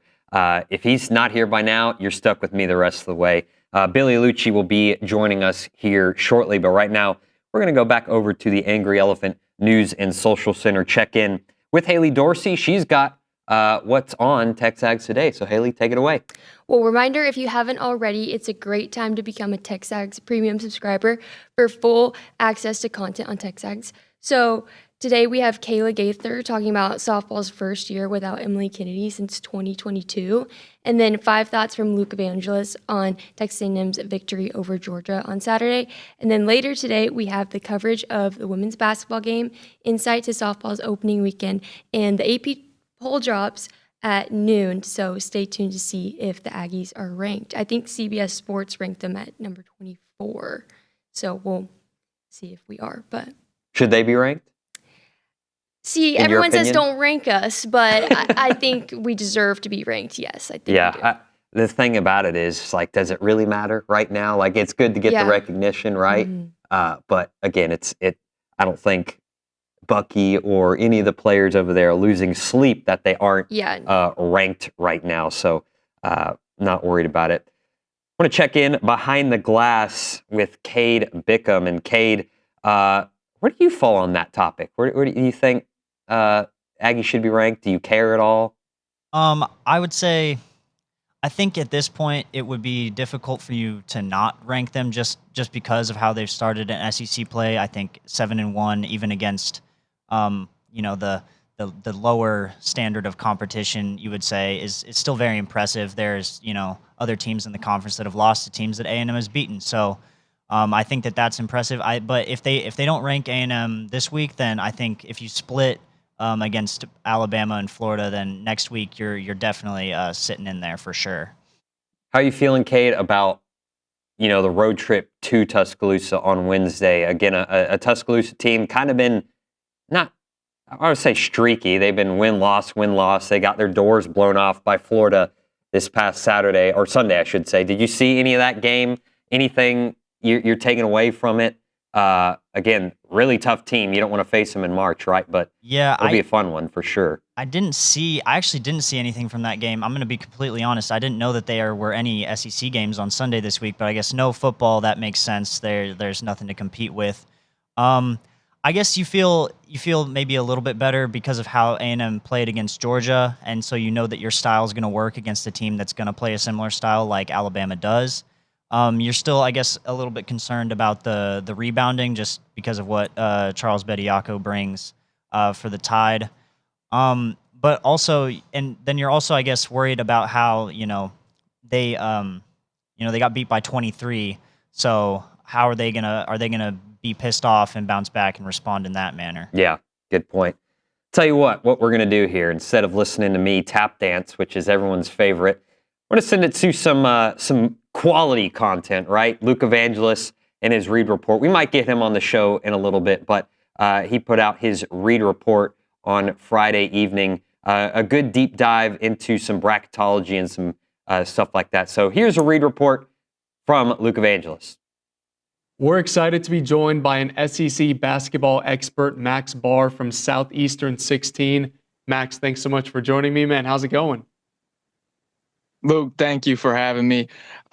You are honestly one of my favorite fouls in all of college basketball. You guys are blessed. Aggies fans, you guys are blessed to have Luke as your go-to guy, because it doesn't get much better than the coverage you got for the Aggies. I'm good, man. It's absolutely freezing, but you know what's not freezing is Bucky ball right now. It's a good time to be an Aggie. Yeah, it is a great time. And Max, you and the guys at Southeastern 16 do such great work. Love following you on Twitter. Love the updated metrics, Torvik, all the percentages. 2 basketball stat guys here. I had to just get you on the podcast because I know we think basketball the same. You mentioned Bucky ball is hot. Love what they're doing in year one. I think all A&M fans are just blown away with the 6-1 start. I didn't get to talk to you preseason, but what were your thoughts on the Bucky hire? Thoughts on maybe what the expectations were for A&M before we had even seen the product on the court? Well, loved the hire just based on how much different Bucky ball is than Buzz ball. Literally opposite ends of the spectrum in terms of what these coaches are building their teams on foundationally. So I loved it right away, just based on, I knew the fans needed a breath of fresh air there in terms of the on-court product. Secondly, though, thrown into one of the hardest spots in all of college basketball, being such a late hire, having to put together this roster with not too many options left out there in the portal. I thought he did a great job getting guys that fit what Texas A&M wants to do. I thought the most underrated pickup has to be Rylan Griffin. Obviously, Ruben and Aggie will get all over them, but Rylan Griffin, just kind of that guy that's played a ton of high-level basketball, can shoot. Veteran leader here on the team. I thought he was, when Rylan Griffin and obviously McKenzie signed, I'm like, man, it might be late in this cycle, but he's getting good guys that are going to play Bucky ball. And yeah, I mean, I don't think anybody, Luke, even us, saw this coming. We're excited, but didn't see this coming. Yeah, I mean, truth be told, I've always been high on the Bucky hire. Knew there'd be growing pains in year one, but I looked at the start to SEC play. I mean, about a month ago is when it was announced McKenzie was done for the year. When I found that information out, I was like, man, I would take 6 wins in SEC play right now. Like, they were going to have to fight tooth and nail just to win 6 games in this league. And here they are, 6-1. I'm truly blown away at the adjustments that Bucky and his staff have made to buy in totally to, we're going to play small ball. We know we're going to get out rebounded, but we can find an edge with the 3-point shooting and the spacing on offense. Their offense is rolling on another level right now. And a lot of that has to do with a guy like Rylan Griffin, who in his last 5 games is averaging 15 points. And we're back. Billy Liucci in studio, and I'm in trouble. Well, you panicked. I did panic. Like, I'm not as good of a tap dancer as David Nunez. But you got to learn. I appreciate that, Nick. But you know the time frame. It's like that's just an 2 to 4 minutes. That was it. And the barrage, it was not. It's 10:08. It's 10:07 right now, and I've been here for 2 minutes, so 5 minutes. So the barrage, the assault of calls from KZ&E that y'all don't understand. Just one? It was one today, yeah, I'll take it back. But usually it's like 1, 2, 3. It's borderline harassment. And I don't answer on purpose for whoever's sitting back there calling, because if you call once and I don't answer, that means I'm within like 60 to 120 seconds of the office. And if I was needing to be on KZ&E, I would answer the first time. Mm-hmm. So, and that call always comes when I'm in the middle of a phone conversation or listening to a good song to start the week or something. What was it today? Good song? No, it was actually, I don't even want to say it too loud because I feel like it'll get back to the girl, but a friend of mine was calling me. She's like running for some kind of political office. Oh my goodness. I was afraid she was going to ask me to like endorse tweet her, it out, and do an endorsement. Not, but she hopefully she'll win. But anyway, here come the calls. Then I come in here and you've panicked. I have. I was watching you on TV while I was eating breakfast. I was enjoying the show. And then I have to come in here and see a couple of mustachioed dorks on my screen. Did you see what Luke was wearing today, by the way? No. The Olympics start today, and not today, this week. He's wearing a Team Canada pullover. Last time I checked, we live in the United States of America. So what a weird choice to make. Like, you put that on and said, I'm going to do this. Why? I think to spite, like, me and Olin, probably. But you would put on, like, you may as well, at that point, just put on a Team Russia jersey. I mean, that's where you're headed. Yeah, I agree. I mean, like, especially Winter Olympics. I mean, Canada's the rival. I tried to tell him, but I don't know if I got through. But anyways, that guy, he's feeling himself a little too much lately. Bucky's got some wins going. We get first place in basketball. Luke thinks he's on top of the world. The way they're playing, the only thing that worries me is Luke's bulbous head getting so big that it crashes the bandwagon. It's nothing to do with on the court. It's 100% to do with Luke. And did he seriously go find a matching mustache guy to do an interview with? I guess so. Yeah. But anyways, at that point when that happens, if someone came on with this stupid looking goatee of mine and I was doing an interview with them, I'd pretend like the Zoom wasn't working and say, hey, we could just do it over phone. Not explain why. Yeah. Good call. Well, Billy, 92-77, really impressive road win. Jumped out to a 22-2 lead. Man, that game was a lot of fun to watch. Yeah, I don't know if impressive even does it justice, but 22-2 and a 20-0 run on the road against a ranked team that had just lost a overtime heartbreaker up there in Tennessee, so they really wanted it. Their fans wanted it. They haven't typically, I know they went to the tournament last year, but they're not like a historic SEC basketball program there. So the Georgia fans wanted that one. And to go out and go up 22-2 on the road in that environment, early in the day too, just really impressed with everything about it. And man, I remember some of those A&M teams in the past, and they never played with this style, but that would just blow the doors off of teams early. Mm-hmm. And it just told you, you can't do that every game. But if you can do that from time to time, it's the mark of a truly good team. And we've been on the other side of that sometimes over the years, but I just can remember certain teams where it's just like they would come out and blow the doors off teams early. And that's what A&M's done. They did it to South Carolina with that like 37-7 run or whatever it was. They did it to Georgia on Saturday. So it's just a sign of a confident team. It's a sign of a team that really understands the assignment, as in the game plan and how to attack an opponent. And then you make them adjust. That was a really impressive, and just as impressive, by the way, is to not let. I think everybody knew when A&M's up 22-2, you're not going to beat them by 80. Yeah. You're probably not going to beat them by 40, especially that Georgia's a tournament team. Mm-hmm. Okay,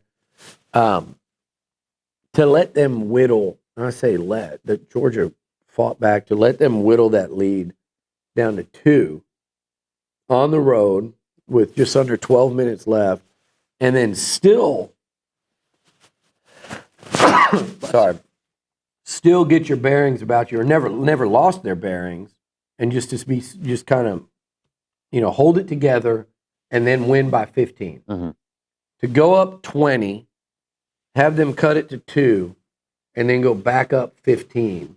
I mean, that's a wild in-game swing, and it just shows a lot of poise for A&M and that. So I don't know if there's a better win that you could ask for in SEC play, is to come out on the road and look as good as they did, and then to weather the storm and still end up blowing a team out. Yeah. Like I said, a tournament team. Really impressive victory, and obviously we're going to talk to Bucky in a little bit, but that week... Actually, we're not. He's okay. having practice this morning. Good. So I was surprised when I saw his name on there when they, with a 4-hour... They did a 4-hour bus ride to Birmingham. Oh, goodness. I was just with somebody that was on that trip with them, and 4-hour bus ride to Birmingham. They literally stopped at like a racetrack somewhere in Georgia, and the whole team got out to stretch their legs. It's not common what you do, so the week probably got thrown off a little bit. Mm-hmm. Well, since we're not talking to them, then I'll say this: like this week coming up will be their toughest of the year. I think it's the toughest week it's the toughest week of basketball schedule that you can have in this conference. I think, yeah. The only way it'd be tougher is if they were both road games. Yeah. But those two opponents, Alabama and Florida, and Bama on the road, this is a brutal week.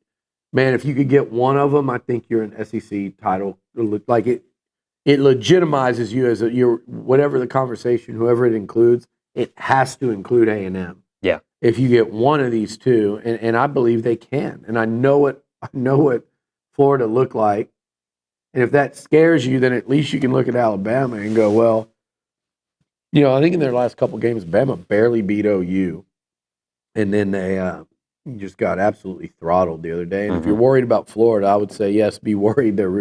Their size is such a damn problem, and they're the defending national champs. But they're also coming to your gym, and they also about a week ago lost at home to a team that you beat. So it's just going to be one of those years in the SEC. I would say Florida's above it, getting bit by it, but they kind of just did by Auburn. So who knows? But I think it's a fun week. I think it makes that win over Georgia that much more important, right? Imagine had you not won that game and then you're staring those two in the face. Like, that Georgia win was massive, and not only for just your record and what's ahead and to start this 5-game stretch off in style, but also just for confidence as they go to play these two teams. But look, playing at Bama is as tough as there is in the league. So is playing at Auburn, where they won. So is playing at Tennessee. And I would not say playing at Texas is that way in this conference, but when it's the Aggies, it is. I was at that game. It was packed out. There were lines for days when we're pulling up to park. Unfortunately, you're parking in downtown Austin, so it took 25 minutes, 30 minutes to park and then walk to the arena. By the time we did that, the lines had died down, fortunately, since it was 30 degrees outside. But no, I mean, to go win in Austin in front of that crowd because you're the Aggies, they've had some really nice road performances between Georgia, Auburn, Texas, and Tennessee. So I'm confident they go out there and have a real shot to, I say, steal one. I know Alabama's been there, done it. I know they've got, the highly recruited players. But at this moment, at this point in the season, and through this many games of SEC play, what's their SEC record? Are they 3-4? Are they 4-4? What is it? Let's see. Bama is probably 4-5, 4-4. So they're a 4-4 team in the SEC. A&M 7-1. I understand you're going to tell me, well, Bama's had a tougher road, and they may have. I'm kind of assuming they have, but it 4-4 versus 7-1, and one team's playing with a great deal of confidence, and I'm not sure the other one is. So, with that said, Bama's oozing with talent. Bama has championship DNA. They've got a coach that's been there, done that, and they're playing at home. It's a really, really tall order, but in no world would I think that A&M doesn't have a chance to go in there Wednesday and win. Yeah, absolutely. I mean, they've dropped games at home to Texas and to Tennessee. So they've lost to Texas, Tennessee, Florida and Arkansas. Vanderbilt. Vandy. That was on the road, so. I don't think some of those teams. I mean, A&M played Tennessee even on the road. A&M beat Texas on the road. So we'll see. And who have they beaten? They've beaten Kentucky at home. They've beaten Mississippi State on the road, Oklahoma on the road, and Missouri at home. Yeah. So by the way, their wins aren't very impressive. Yeah, I was thinking the same thing. So, and they've been streaky too. Like the last 4, win loss. Yeah, and hopefully that does not continue. But they are good. Look, they're good, and if they get it going, they have the makeup of a team that can make a run in March, but they haven't, gotten consistent yet. So there's a chance. There's a chance there. And man, just for fun, guys, because this is what sports, if you can't sit here and enjoy this right now, I don't understand you. Like, if you're worried about this, that, or the other moving forward, or you're looking at these two games and you're going, okay, here it begins. Well, you're probably the same person that was saying that when they played Georgia. Or you're probably the same person that didn't think they could go beat Texas or thought they were going to lose by 30 to Tennessee. Like, you're probably that guy or girl if that's what you're thinking right now. Because if you're not bought in and you're not excited, so let's have some fun with it and think about, damn, if they do go win in Tuscaloosa. I was going to ask you this. What do you got on Saturday? Like, that would be an unexpected, like, one of, if not the biggest game in college basketball on Saturday. I'm sure there's something out there in the Big 12 or the Big 10 or something that might trump it. But, damn, if it's an 8-1 A&M that just went on the road and beat 2 ranked teams, right? I'm assuming Alabama's still ranked. They might not be, but if you go on the road and do that, and you come home 8-1, and you're playing a Florida team that presumably will be sitting at 7-2 in the rankings, and the defending national champs, and at Reed Arena, that would be so. I would love to see them win this game, if nothing else, just set all of that up. That would just be cool for Bucky because he's been trying to build it, and then in year one, he's gonna. If it's still gonna be a great environment, either even way, if they lose to Bama. No, but, the crowd's going to turn out Saturday, but he's been steadily building the crowd, and the team has been steadily building the crowd through their performance.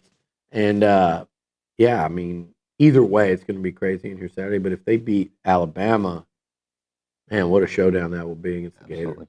Let's hit our first break of the 10 o'clock hour. On the other side, we'll get into some more basketball, maybe some, I don't know what we'll get into. We'll figure it out. This is TexAgs Live, presented by David Gardner Jewelers.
back here on TexAgs Live. We're presented by David Garner Jewelers here inside the Rollo Insurance Studio. Nick Savage filling in for jury duty Nuno. He hopefully will be back tomorrow. Haven't gotten any more updates from him, so hopefully he gets out of there at some good time today. Have you ever done jury duty, Billy? Or do you usually? Well, I'm sorry. The microphone's over here. I can't do the show. I don't know what to do. So for y'all wondering, which I'm sure that did make people wonder, the microphone was over here during the commercial, and the panic squad back there sent someone in here that walked in, didn't say anything, and just walked up. And as I'm watching them to see what they're doing, they moved the microphone from here to here. As if in no world would I have figured that out. And I would have done the whole show like this. So someone had to come do this. So thank you, Panic Squad, because otherwise I don't know what we would have done. I mean, I'm not directing today. I'm right here, right? I'm going to start calling this hour instead of it's Nick and the Panics. I like it. Or we could just call it Nick and the Panics, or we could just call it Panic. And it's just like a little P, little A, and capital N-I-C-K. That's the name of the show. Welcome to the show today. We're having Panic. I would call it Widespread Panic, but that's already banned. That someone's already taken. Billy, I want to ask you about this. It came out Friday afternoon. The College Sports Commission is going to investigate LSU for potential wrongdoing in terms of, they say, unreported player compensation. How legit is this? I mean, a couple things here. LSU is in straight panic mode. Speaking of panic, you know, really ever since A&M went down there and took belt to ass in Baton Rouge and cleared out the stadium. And I don't want you Bengals to forget that. Emptied out your stadium, danced and celebrated with their fans on your field. Ended the game midway through the third quarter, 35-0 run in Death Valley. You fired your coach the next day. Then you made a move on the AD, who I really liked, and Scott Woodward still do like, so that made it even more personal. And then the governor got involved, and then you went and hired Lane Kiffin, and all of you LSU fans that have spent the last 6 years talking down on Lane Kiffin and ridiculing him and Ole Miss and talking about how overrated he is. Now you've got him, and he's the greatest thing ever. And then, bragging about all the different ways you're going to go and raise up that money to pay for NIL. And now here we are. With all that said, I think that's a great hire for LSU if it works out. Like that one could end up in spectacular failure on the grandest of levels, or Lane Kiffin can win multiple national titles there. He's really damn good, but it's a tough one for me because he's really damn good, but there's a lot of stuff that I think might distract from being the best coach you can be. And you look at some of these guys that have won it, like the Sabans, the Signettis, the Harbaughs. These are guys that just seem to live and breathe everything about football. I don't know that is what it takes, but sometimes it makes you wonder if that's kind of the formula. Mm-hmm. LSU could say, well, we won it with Les Miles and Ed O. So they, touche, right? But I think Lane Kiffin is a great ball coach. I think the players respond to him. I think part of the hire when you're at a place like LSU or A&M or anywhere big in the SEC is what kind of splash value do you get with it, and what kind of momentum comes with that hire and the publicity that comes with it. And you've seen what LSU has done in the portal since then. So I think he can absolutely recruit and work the portal. But Ole Miss won more right when he left. They didn't go to the playoffs the year before with one of the highest NILs in college football. Mm-hmm. It'll be interesting. I think he'll win. And I think he'll win at a really high level. But with that said, with the NCAA and this committee, I think it's a slippery slope if you're another fan base cheering and celebrating it, because I think that just means they're starting to try to enforce, and it just so happens that LSU is the first high-profile one to hear it. So I think any fan base, any of them, are going to be, you got to understand that your school will probably be scrutinized by this group. So if everything's not buttoned up, and in a world where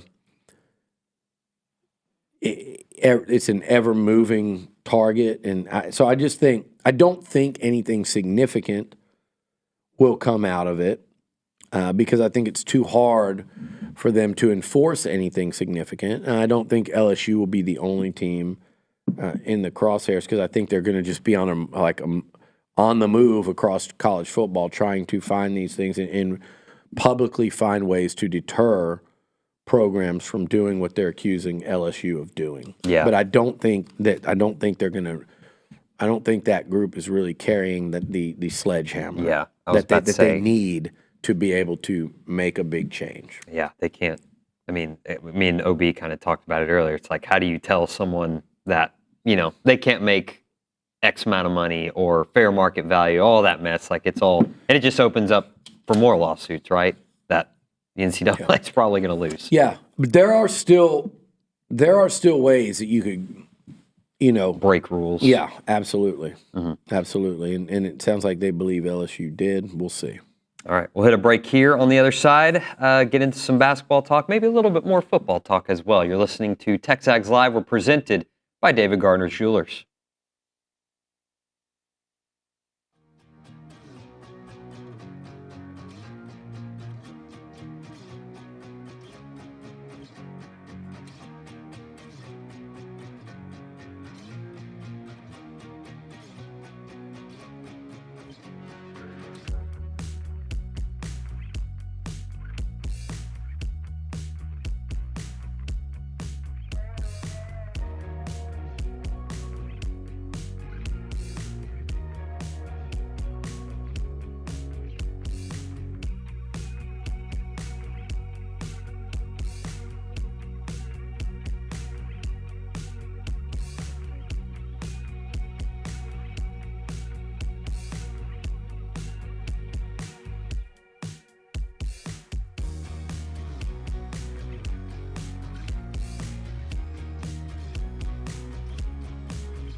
We're back here on TexAgs Live. We're presented by David Garner Jewelers. Here inside the Rollo Insurance Studio, Nick Savage filling in for David Nuno.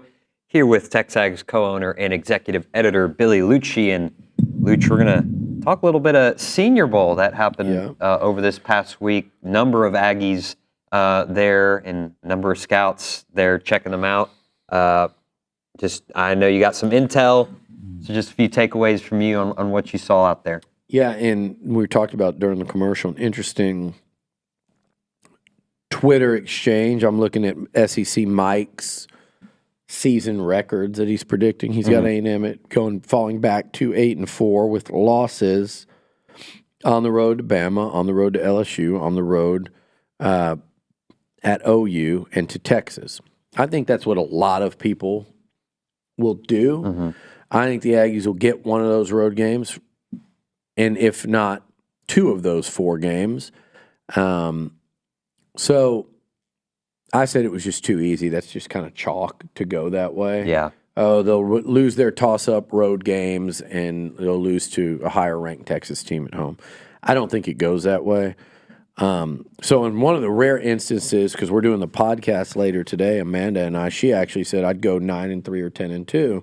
It's one of the rare times that we actually agree. I think I'm on that fence, that 9-3, 10-2. Like, can they get back to the playoffs this year? The schedule gets infinitely tougher.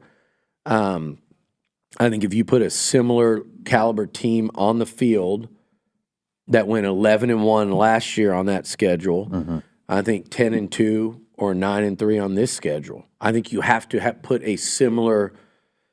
Like, in other words, if you put the 2025 Aggies against the 2026 Aggies, it would have to be a coin flip game. Yeah. And if Elko and company were able to construct that type of team, which I think they have, but TBD, obviously.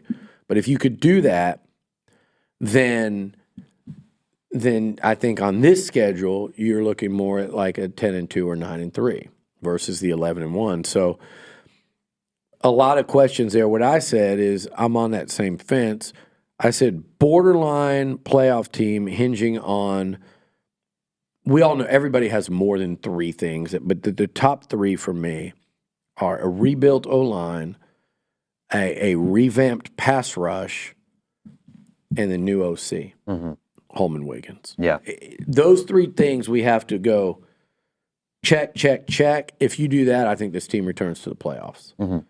If they can get after the quarterback without Cassius Howell, and I know he wasn't the only one, but he was the obviously the most impactful one.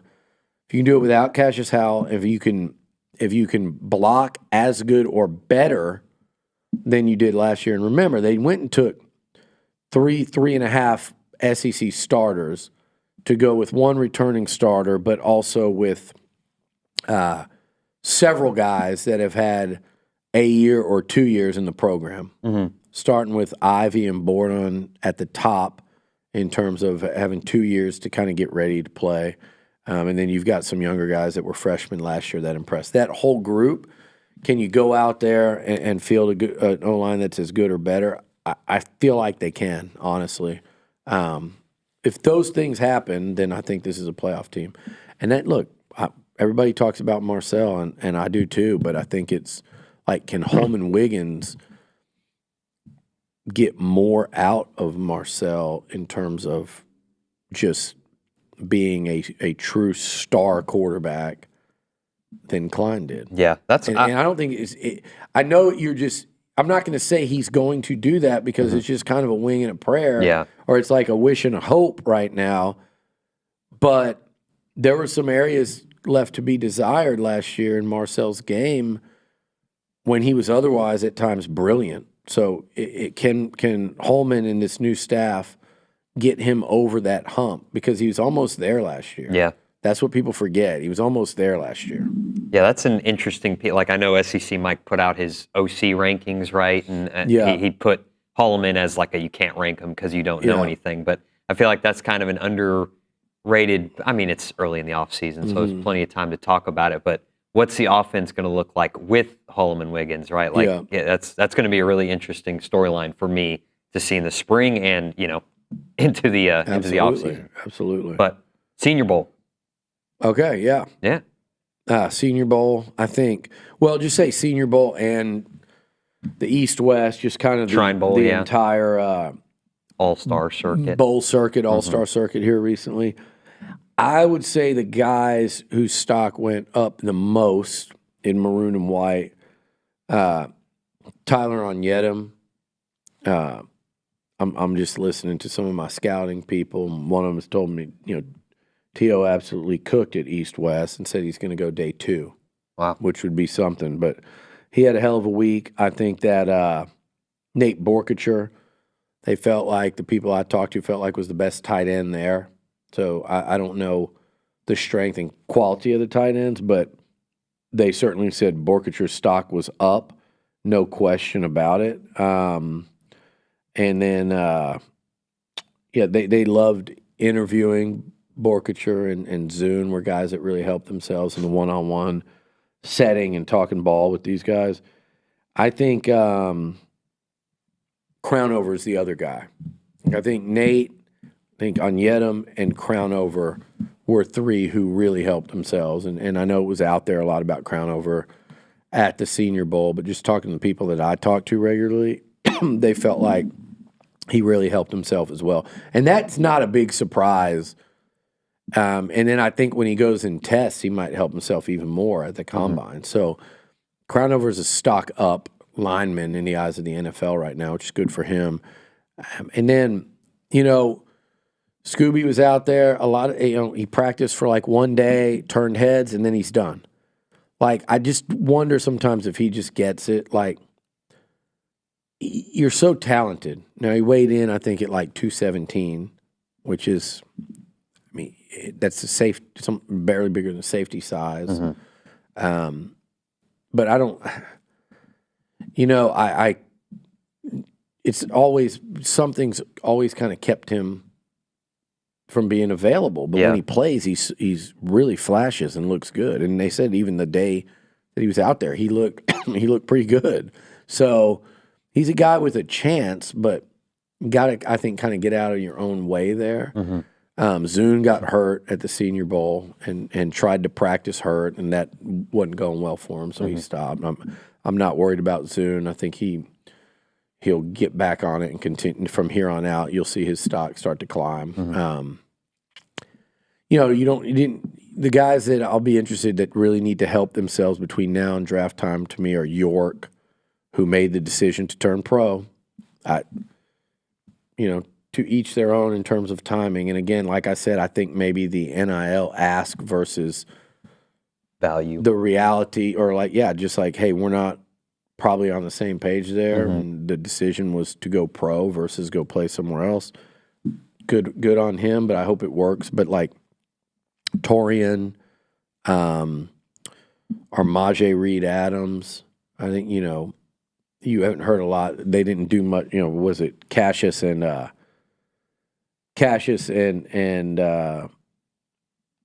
Concepcion, they weren't there doing stuff. So those 2 guys are the borderline first round. I think I say borderline, they're projected first, but it's in that second half of the first and maybe that 20 to 31, 32 range. So they could go either way, but definitely first, second rounders, those 2. I'd love to see them both go first. But so from here on out, you got a couple guys that I think really need to show, which are like York, Reed Adams. You got stock up guys like Crownover and Borkature, and Onyedem. And then you've got the guys that I think their stock will go up from here, which are Zune, Howell, and Concepcion. Mm-hmm.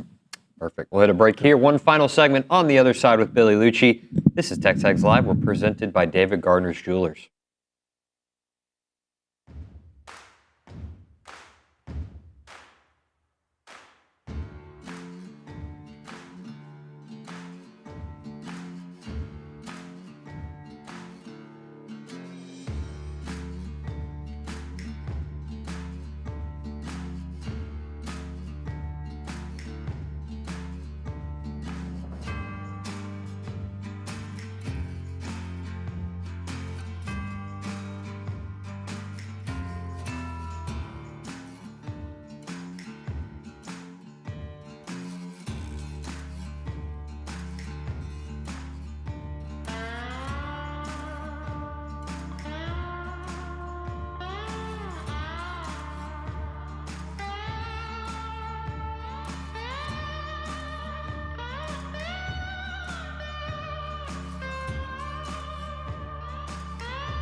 Final segment of the program here on TexAgs Live. We're presented by David Gardner's Jewelers.